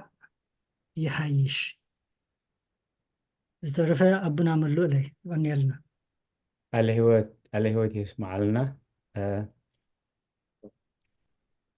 ሓውና ዶክተር ክፍላይ መክብብ 5 የሚለምና ምናልባት ቶም ኖት ዝሕዝ ዘለና መክብብ 5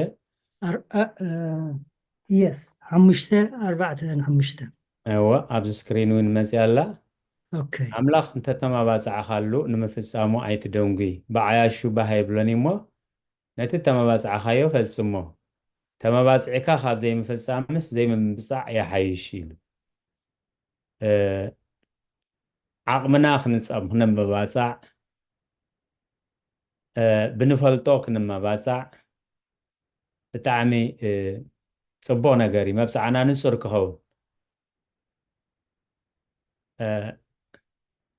ሄሮድስ ኣብቲ በዓል ሓጎስ ዘውዕለሉ ንሱ ብገርሁ ንሳተን ብጉርሐን እየን ምስ ኣዲኣ ተማኺራን እየን መፅየን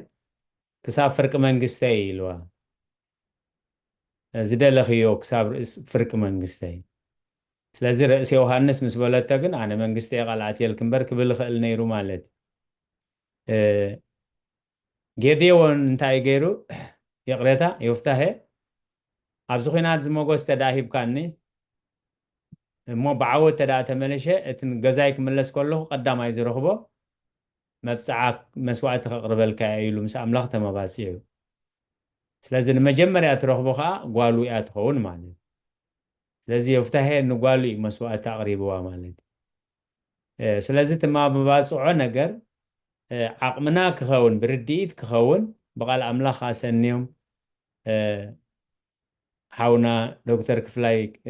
ከዘኻኽሩና ፀኒሖም ብዝያዳ ጎይታናን መድሓኒናን ኢየሱስ ክርስቶስ ዕውራት ምስ እንቆሐ ለምፃማት ምስ ሰንፅሐሲ ንሓደ እኳ ኣይትንገሩ ይብሎም ነይሩ ሕጂ ካብ ቃልና እንተዳወፅዩ እዚ ክገብረልካ ዋላ ኣብ ገዛና ዋላ ንሓዳርና ኣብ ዝመፅእ ዘሎ ኣውደ ዓመት ኣብ ዝመፅእ ዘሎ ደመወዝ እዚ ክገዛኣልክ እየ ንበዓልቲ ቤትና ወይ ንበዓል ቤትና ወይ ንደቀና ብዝተፈላለየ ምክንያት እንደዘይሰሊጥና እንታይ ኢና ንኸውን ሓሰውቲ ንኸውን ማለት ሕጂ ካብ ከምኡ ኣብቲ ዕለቱ ወለድናስ እንታይ እዮም ዝብሉ ናይ ብሓቂ ነቢያት እዮም ዝገብር ነዲኡ ነይነግር ይብሉ ማለት ዋላ ንደውን ከይተረፈስ ከምዚ ከምፃልክ እየ ዘይኮነስ በቃታ ዘላቱ ታምሰምፃ እንክበል እደይ እዚኣ ማለት ስለዚ እግዚኣብሔር መስገን ብዙሓት ሰባት ከማባፅዑ ንሪኦም ኢና ብዝተፈላለየ ምክንያት ንፅቡቕ ኩን ንሕማቕ ዋላ ከም ሰናይ ድሌት እዚ ዝመፅእ ዓመት ሽጋራ ምስታይ ጠጠው ከብል እየ መስተ ምስታይ ጠጠው ከብል እየ ትምህርተይ ብግቡእ ከፅኒዐ ብብዛሕቱ ግን ኣይፍፀምን እዩ ምክንያቱ ኣብ ቃልካ ስለ ዝመፀልካ ኢኻ እምበር እቲ መፅዓ ብኸመይ ነቲ ዝመሓልካሉ መሓላ ብኸመይ ኢኻ ተፅንዖ ምክንያቱ ቃል ኣምላኽ ኣብ መዝሙር ዳዊት ምዕራፍ 15 ዝጎድኦ እኳ እንተኾነ ነቲ ዝመሓለሉ ዘይልውጦ ኢሉ ማለት መሓላ ፅኑዕ ስለ ዝኾነ እዩ ማለት እዩ መሓላን መብፅዓን ከዓ ተመሳሰልቲ ስለ ዝኾኑ ስለዚ ክንማባፃዕ ከለና ብቃል ኣምላኽ ክኸውን ክንማባፃዕ ከለና ምስ ዓቕምና ዝኸይድ ክንከውን ክንመባፃዕ ከለና ዝተግበር ከነተግብሮ ንኽእል ቀሊል ነገር ክኸውን እግዚኣብሔር ይደግፈና ግሩም ዝኾነ መተሓሳሰቢ እዩ ሓውና ዶክተር ክፍላይ ቃለ ህይወት የስማዓልና ኣሜን ሓራይ ካልኦት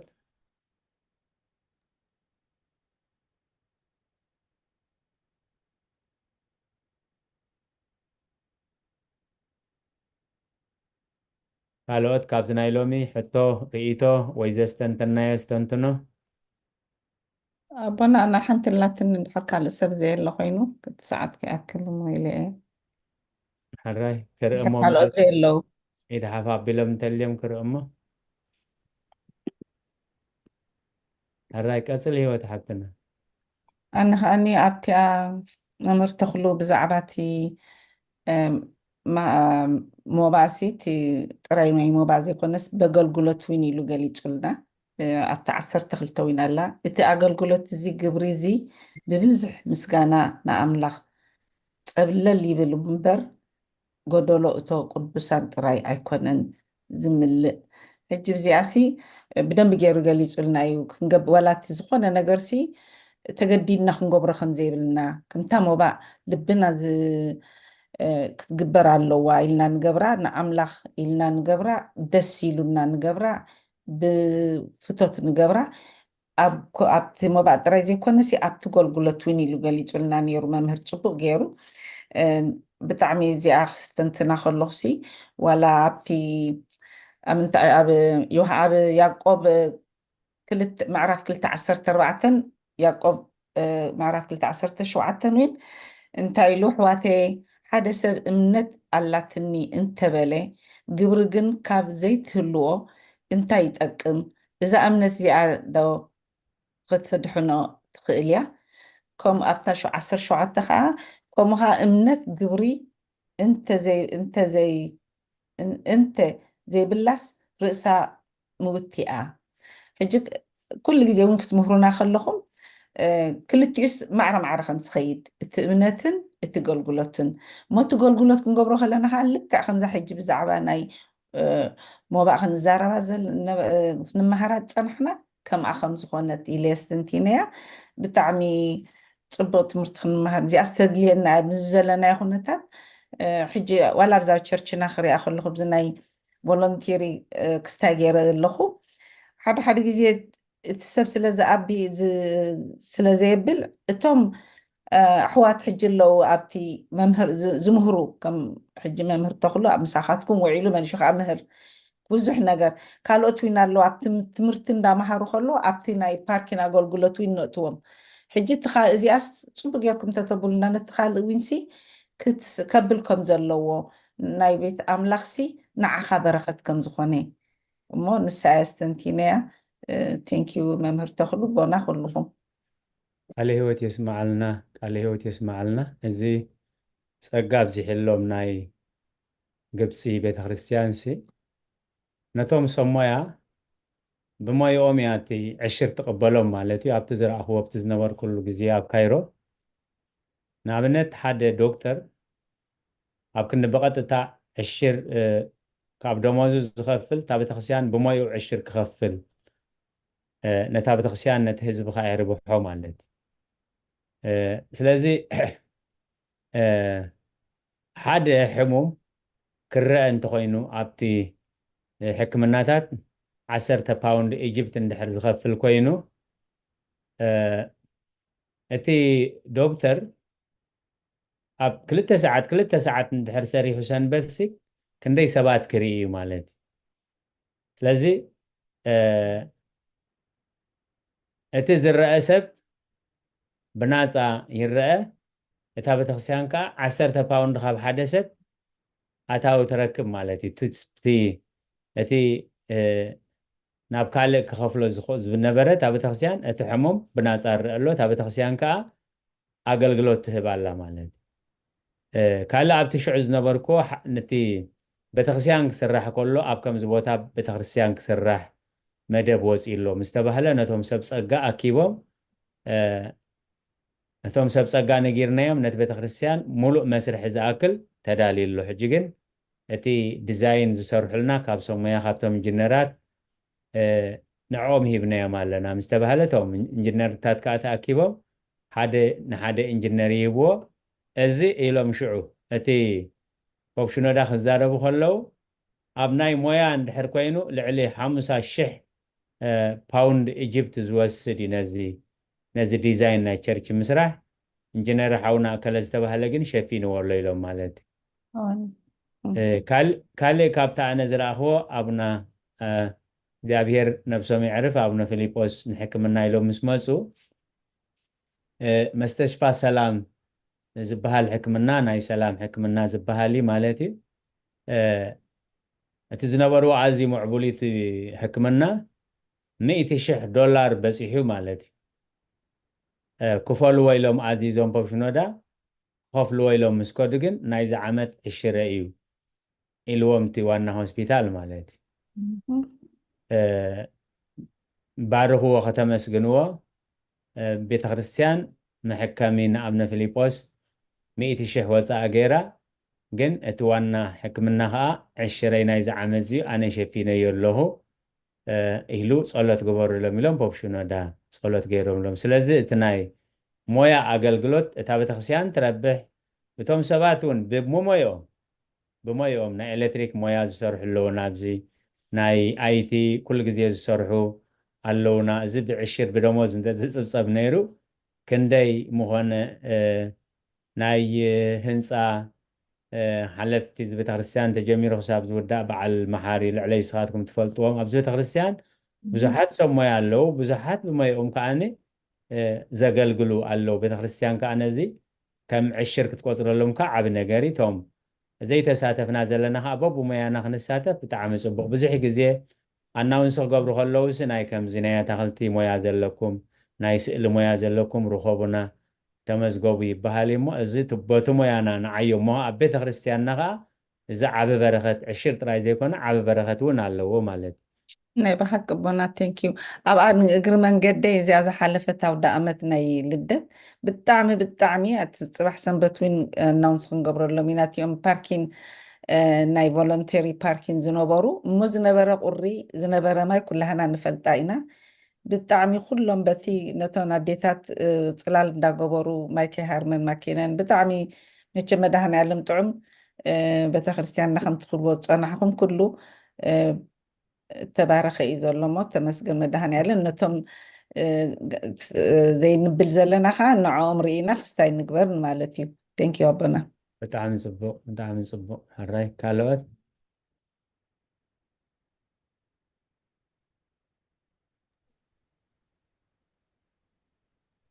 ኣቦናይ ሕራይ ካደና ትርሓስ ቀፅለ ሕራይ ኣነስ እንተ ስተንቲነ ኣብታ ቁፅሪ 7 ኣምላኽ ሕጉስ ወሃቢ እዩ ዝፈቱ እሞ ነፍሲ ወከፍ ብጓሂ ወይስ ብግዲ ዘይኮነስ ከምቲ ልቡ ዝሓለኖ ይሃብ ትብል እሞ ንሕና ክንህብ ከለና ናትና ኣይኮነን እቲ ተዋሂቡና ካብኡ ኢና ረኺብናዮ እሞ ካብቲ ተዋህበና እንተሂብና ከምቲ ክምህረና ኣቡና መምህር ተኽሉ ቃል ሂወት የስማዓልና ናይ ብሓቂ ፅቡቅ ገይሩ ተኣሽመ ኣቢለና እንዲ ከም ኣስተንቲነ በቲ ተዋህበና ሲ ክንህብ ከምቲ ሕጂ ሂወት ሓፍትና ዝበለቶ ከዓ በቲ ክእለትና ከዓ ከነገልግል እቲ ተዋህበና ሲ ናቱ ውህበት እዩ ናትና ኣይኮነን ናትና ንብሎ ንሕና እውን ሓንቲ የብልናን ስለዝሃበና ስለዝገበረልና ካብኡ መሊስና ኢና በረኸት ከምቲ ትብሉና ፀናሕኩም ሲ በረኸት ንረክብ ዘለና እሞ ከምኡ ክንገብር ባዕሉ ይሓግዘና ናብኡ ንመፅእ ኣለና ናብኡ ንቐርብ ኣለና ክብርን ምስጋና ንዕኹን ኣበይ ነርና ኣበይ ኣለና ሕጂ ሲ ናይ ብሓቂ ዘገርም እሞ ቃል ሂወት የስማዓልና ኩልኩም ዕድመን ጥዕናን ይሃበልና ዘመን ኣገልግሎትኩም ይባረኽ ናይ ብሓቂ እግዚኣብሔር መስገን ካብተን ብህያብ ዝተፈልጣ ኣዴታት ትዝክርወን ወይ ኣቦታት ዝያዳ ትዝክርዎም ኣብ ቃል ኣምላኽ ኣብ ብሉይ ኪዳን ኣብ ሓድሽ ኪዳን ብህያብ ዝተፈልጡ ብህያብ ዝተባረኹ ንዝክሮም ሰባት እንተልዮም ሲ ምናልባት ንዓኻትኩም ዕድል ክህብ ኣዴና ሃናሲ ድሕሪ ክንደይ ዓመት ዝወለደቶ ቆልዓ እያን ንእግዚኣብሔር ኣረኪባቶ ማለት ወዲ 3 ዓመት ምስ ኮነሲ ኣብቲ ቤት ኣምላኽ ገዲፋቶ መፅያ በቃ ምስ ህልቃና ተራዳዲኣ ማለት ኣምላኽ ሲ ብበረኸት ዝዘርእሲ ብበረኸት እዩ ዝዓፅድ ኢልዎ ማለት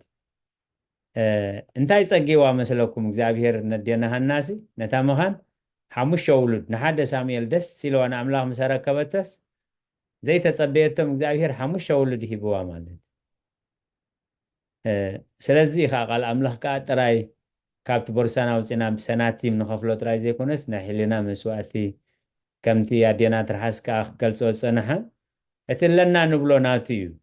اتهيوت ناون كاوتن حنا وناتيو نخاو تقبلنا ينا سلازي بونا داويت كا اتزغربنا الكاس كابت زهب كان ينا نهبا كازا لنا زبلمو نايب حق عبنا قاري مالد قال هيوت يسمع لنا هراي كالوت هراي فروينا حبتا ايد كحفا بالكلها وترحس قديمة هنقناتي والنساء أنيرة جن حانتي نخمل على دلس زي بالأملاح سختها بخلهم سحقوا ساتكمكم هاب الزبل مجمرة وهات سلزقابرنا هنحقوا سالنا لتمنهبهم كمان سلزي رخبيهم سو وهات سلزقابرنا هنحقوا سالنا كلا إدما نتسب نحقوا خلناون بعلماوي نحقوا سينات الزل علماوي دما نكزابير ملقت سلزخنها بمقبارنها صدق نركبينا مالتنا ساستنتينه متعامل زبق زابير مشكان هو ما زر تريزاس انتاي إلانين ملقت زم حلال فانيرا كاب بزي حاقوس بزوح تهبسي حيدت نتحيدت بحاقوس هابوي بالمعنى زابير مسكن زابير حقوس وهابي يزفوتي زوهاب سلا ذهب كاننا أنا مسكين كان بيت ذهب كاننا هيبنا نقومات كن رد سلا زرد أخنا أنا مسكين كان نبي حق إجزابير حقوس وهابي زفت هراي كالود قال هو تسمع لنا فروينا حبتنا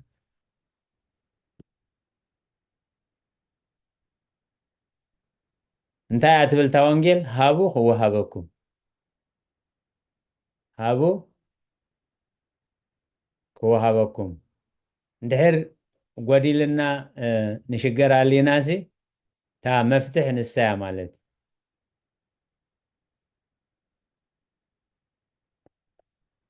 هراي كالود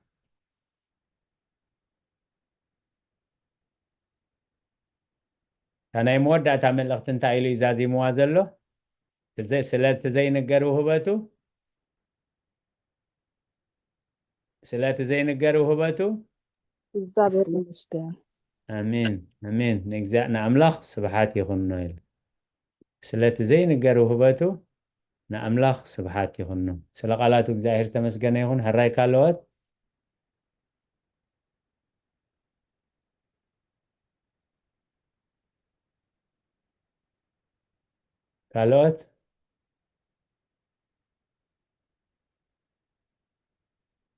هراي سلاز لمرنا جزاهر تبارك يخون زخونا رئيتو ويزستنتم كمونتالو تقبلكم دحر زي بالناقن جزينا يقرار بالمو أبونا بملاك سلام قال معدان غيرهم بصلوت كعزورلا نبونا مناب عودة مهرت بتحتنا عدم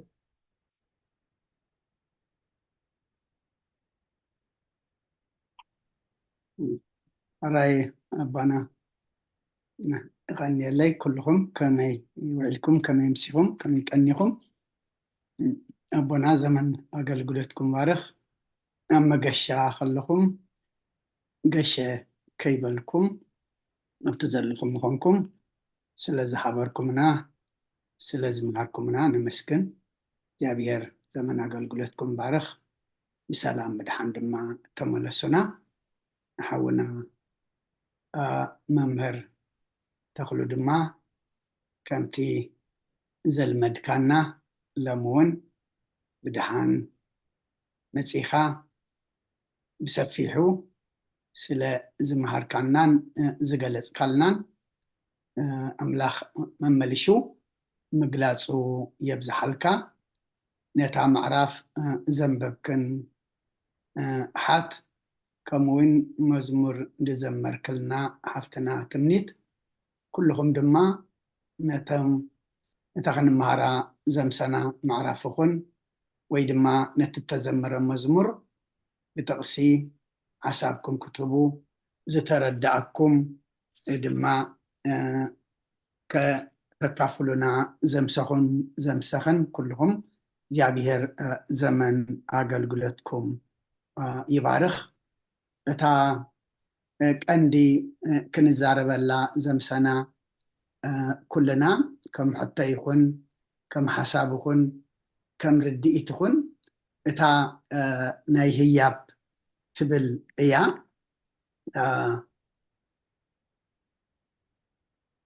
ኣብታ ክንመሃራ ዘምሰና ምዕራፍ 6 ቁጥሪ 7 ኣምላኽ ሕጉስ ወሃቢ እዩ ዝፈትሞ ነብሲ ወከፍ ብሓጎስ ከምቲ ብልቡ ዝሓለኖ ይሃብ እያ ትብል ሓውና ዶክተር ክፍላይ መብፅዓ እውን ኣልዒሉ ነይሩ ሕጂ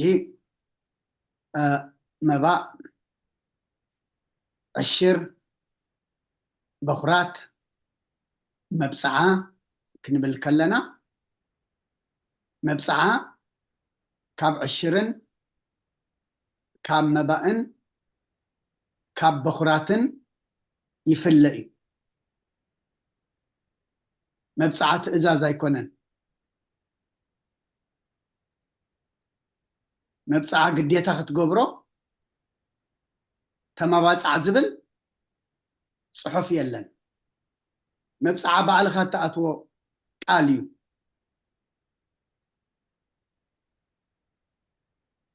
ነቲ ድተ መብፅዓ ዝኣተኻዮ እንተዘይ ከፊልካዮ ግና ባዕልኻ ብዝኣተኻዮ ወይ ብዝተዛረብካዮ ኣብ መፈንጠራ ኣብ ፍርዲ ተኣቱ ማለት እዩ ተመባፅዕ ዝብል ትእዛዝ የለን መብፅዓ ብፍቃድካ ትገብሮ እዩ ግን ነቲ ድተመባፅዕካዮ ግን ነቲ ተመባፅዕካዮ ንምፍፃሙ ኣይትደንጉ እዩ ዝብል ኣጥቅሲ መክብብ 4:4-5 ሓውና ዘንበበልና ማለት እዩ ኣቦና እውን ደጊሞም ኣስሚሮምላ ነይሮም ሕጂ ንሕና መብፅዓ እናኣትዎ ክንፈልጥ ከነሰብል ኣዝዩ ኣገዳሲ እዩ ንኩሎን ንገብሮን ንክብሪ ኣምላኽ ዝኸውን ድማ ክንመባፅዕ ንዓና ድማ ንበረኸት ዝኾነና እሞ መብፅዓ ትእዛዝ ዘይኮነ ባዕልኻ ብድልየትካ እትኣትዎ እዩ ነቲ ዝኣተኻዮ ነቲ ተዛረብካዮ ግን ክትፍፅሞ ከም ዘለካ ኣብዚኣ ከስምር ደልየ እቲ ካልእ መባእ ይኹን ዕሽር ይኹን በኩራት ይኹን ግን ትእዛዝ እዩ እግዚኣብሔር ብቃሉ ኣብ ኦሪት ይኹን ኣብ ሓድሽ ኪዳን ዝኣዘዘና እዩ ክንፍፅሞ ድማ ግድን እዩ መቸም ካባይ ጀሚርካ ኩሉ ኣይንፍፅሞን ኢና ዘሎና ግን ክንፍፅሞ ክንገብሮ ድማ እግዚኣብሔር ይሓግዘና ክንገብሮ ግን ግዴታ እዩ ክንገብሮ ከለና ድማ ሐዋርያ ጳውሎስ እንታይ ኢልና ኣምላኽ ሕጉስ ወሃቢ እዩ ዝፈቱ ከምቲ ክበሃል ፀንሐ መባእ ክዘውር ከሎ እቲ ዓቅሚ ዘለዎ ይህብ እቲ ዓቅሚ ዘይብሉ ድማ ዓቅሚ ከም ዘይብሉ ኣምላኽ ይፈልጦ እዩ ክህቡ እናደለዩ ዝወሃብ ንዘይብሎምሲ ድልየቶም ተቐበል ኣብቲ ጸሎት ናይ መባእ ኩሉ ግዜ እነብፅሖ ምክንያቱ ምህላውና ዘይምህላውና እግዚኣብሔር ይፈልጥ እዩ እዞም ብየማነይ ብፀጋመይ ዘለው ሂቦም እንዲዮም ኢልና ክንህብ ዘይሓሰብናዮ ክንህብ እንተኮይና ከም ውድድር እውን ኣብ ቅድሚ ኣምላኽ እውን ቅቡል ኣይኮነን ምክንያቱ ናብ ቤት እግዚኣብሔር ክንመፅእ ከለናሲ ንመቦአይ ድዩ ዕሽረይ ድዩ ኢልና እውን ሓሲብና ካብ ቤትና حجنا كنمصمو اتا زمدبنايا دما بحجوس منفس أملاخ بزريئو نبرخت كوننيو كمتي كبهالنا تصنحون أب قداماي زينا موئل مراف أسران تشعطن قصر 15 دي كاب تذهب كانا كاب إيدكا تقبلنا إنا ملشنا نهبكا زولنا إلمو إتي النهبو إجزي أبيهر كابتي ذهبنا إيو ገንዘብ ስለዝኸፈልና ድማ ካለ አገልግሎት አይነገልግልኒና ዝብሃል ድማ የለን አነ ገንዘብ ሂበኤ እታ ካለ አገልግሎት ግና ናይቶም ገንዘብ ዘይብሎም ናይቶም ገንዘብ ዘይከፈሊኦም ዝብሃል አይኮነን ጉልበት ተሊና ፍልጠት ተሊና طعنا تولينا عقم تولينا بفلتتنان بقلبتنان بعقمنان كنقلقل اقبعنا مخنياتو موبا عشر هيبا امو ناتي قلبت ناتي فلتت ناتي عقمي ايدلنيو زبهال ايكونن بنياتو اكزيابير بكل انتنا ايق قلقل زلوو بمبأنا بعشرنا بقلبتنا بفلتتنا بعقمنا بكل إيو اجزي أبيهر كقلقل زلوه كهبنا دليه زي بلله قلبت الليوه بقلبتنا أملاخي قلقل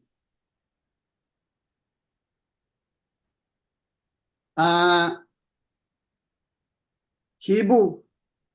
قلبت تعنا زي بلو دما الله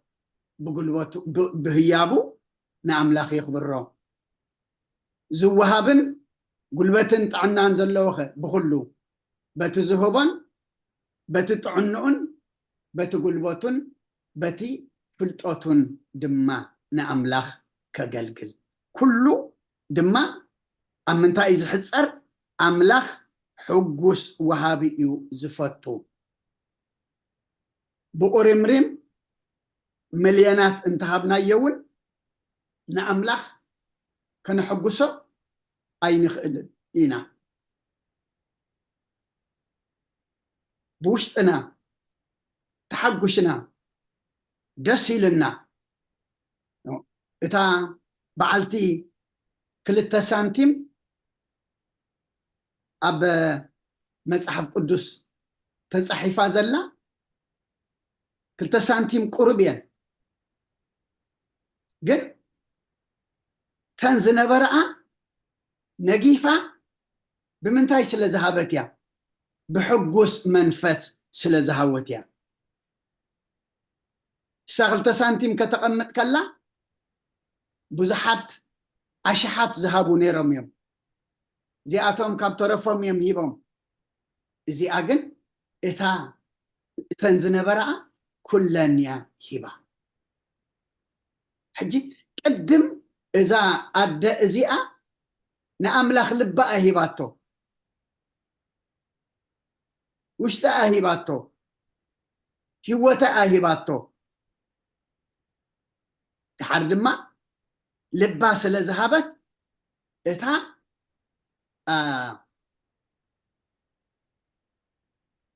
تنزل برا دما كلن دما هبا حجي اجزي أبيهر قدم لعنا حتى ننتقي أما تصحف مسالية مراف أسران سلستن قصر أسران سلستن زي أبيهر نسولمون انتقي لبو وداية لبخها بلني لبنا وشتنا حلنانا نعمله انت داهبنا يو اتخالق زوهاب كل دما نعملخ كنهبو كنبقلو أي نخلن إنامو مبسعها بعلخات أطوئيو قديتا يكونن مسعة غايوغن قديتا غايكو تكفلو መባእን ዕሽርን بخراتن إزجن تأزازي أما نتتعززنا يخم فتسم كم فتسم خلنا دما باهي لنا تحقشنا نعملخنا نخبرنا نعملخنا مسجانا نهبنا زوهاب سل ذهب كاني تمسجن نبلنا كنهبو زيابير نخلنا قدس منفسو يملأنا مبصعا خنأتخلنا دما مبصعا إن أتو كنفلق دما يقبأنا እግዚአብሔር ይخدنا نمبر نخصو خمز تقر كالي سي كمز خبك اي زبهالون الله سبكو قد ألنامو نعملاخ وي بقع وي بعراي وي جنزب حلنا له خنمتصل ازي حاتياتيو እግዚአብሔር قد ألنا يو اي قد اني مؤتي إن أتو مبصعون كنفلط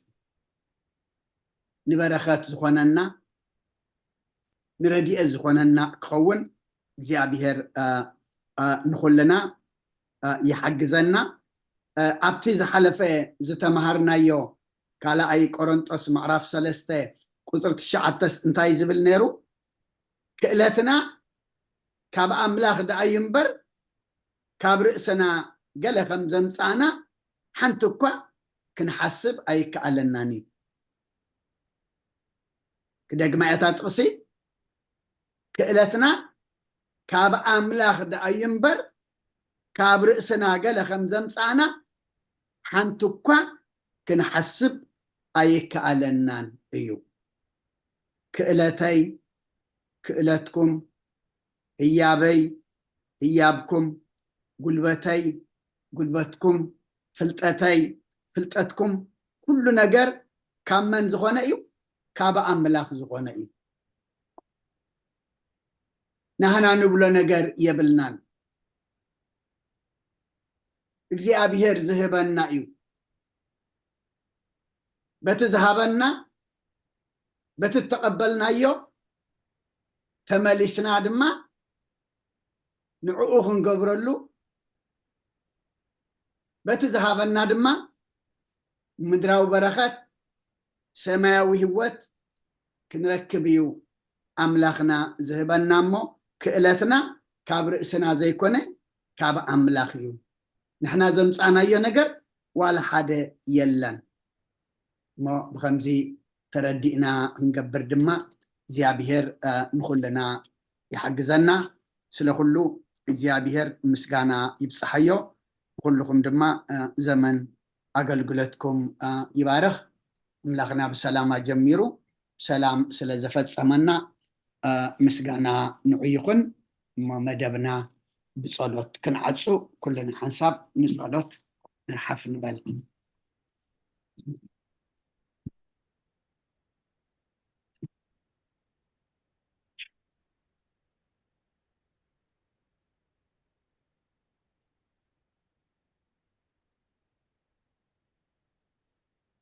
انت سلام صلوت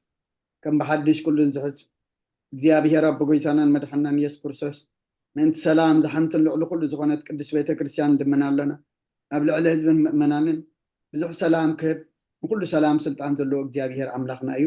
من سلام ጸልይ በሰማያት ተነብር አቦና ስምካ ይቀደስ መንግስትካ ትምጻ አድካንታ በሰማይ ከም ድማ ምድር ይኹን ዕለት እንጀራና ለማሃበና ናን ዝበደልና በደለም ከም ዝሐደግናለን በደልና አንሳና እንደገልና ካብ ክፋድሕነና እምበረ ፈተና ይተትወና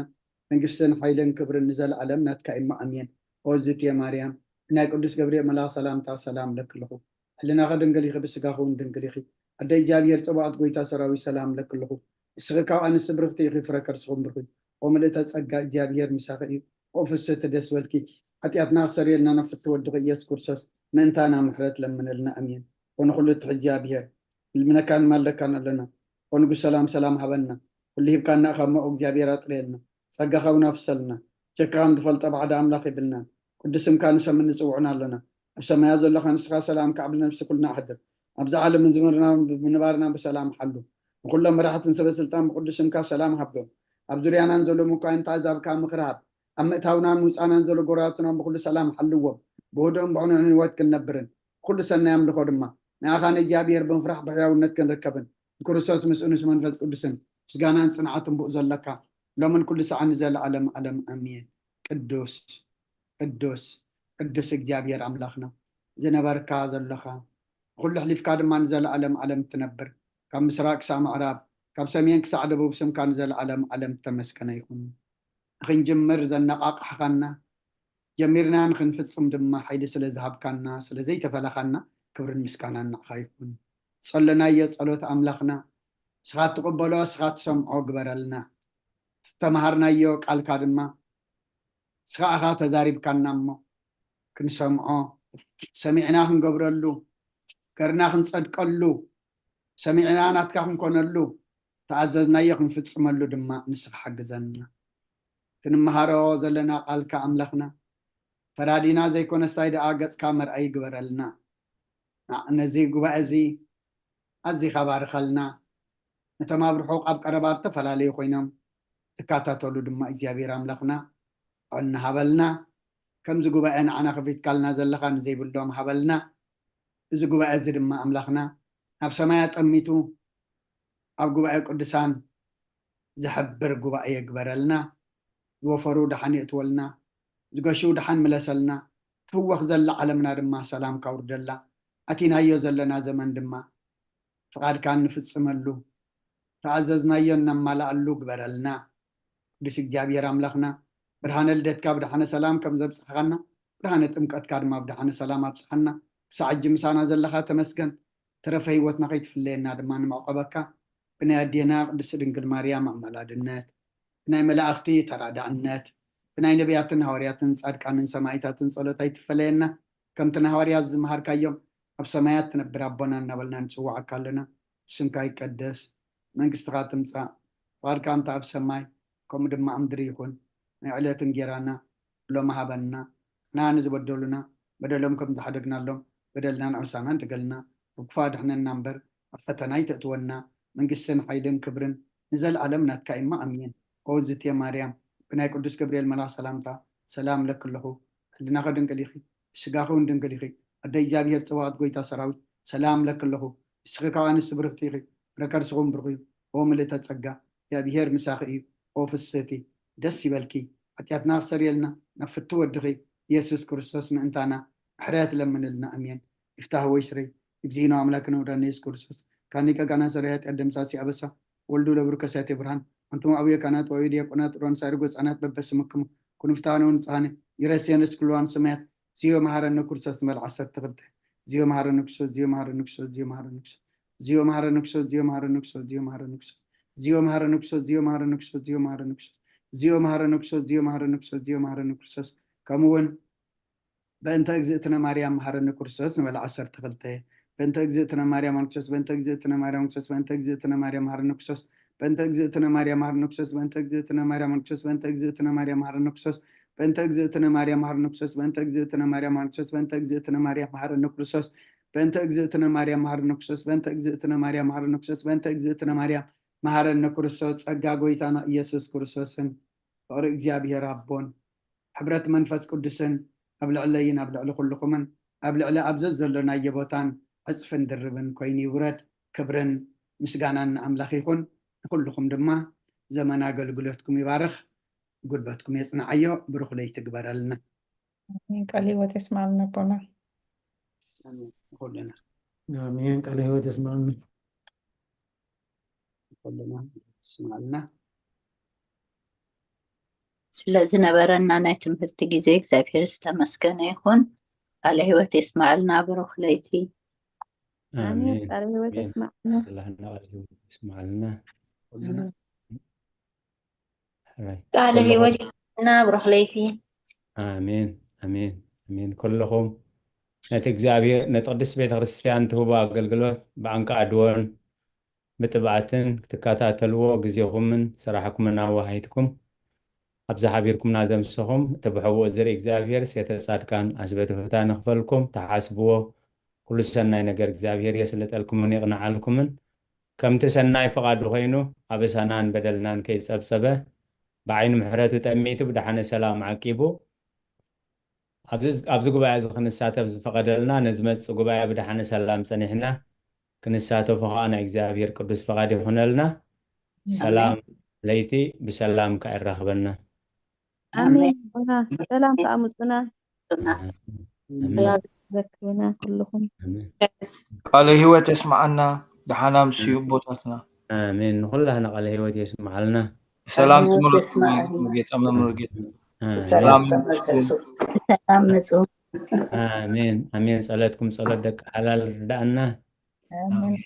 بدحان مسؤولا آمين رحمة بتعم تمسجنكم بدحان يعلم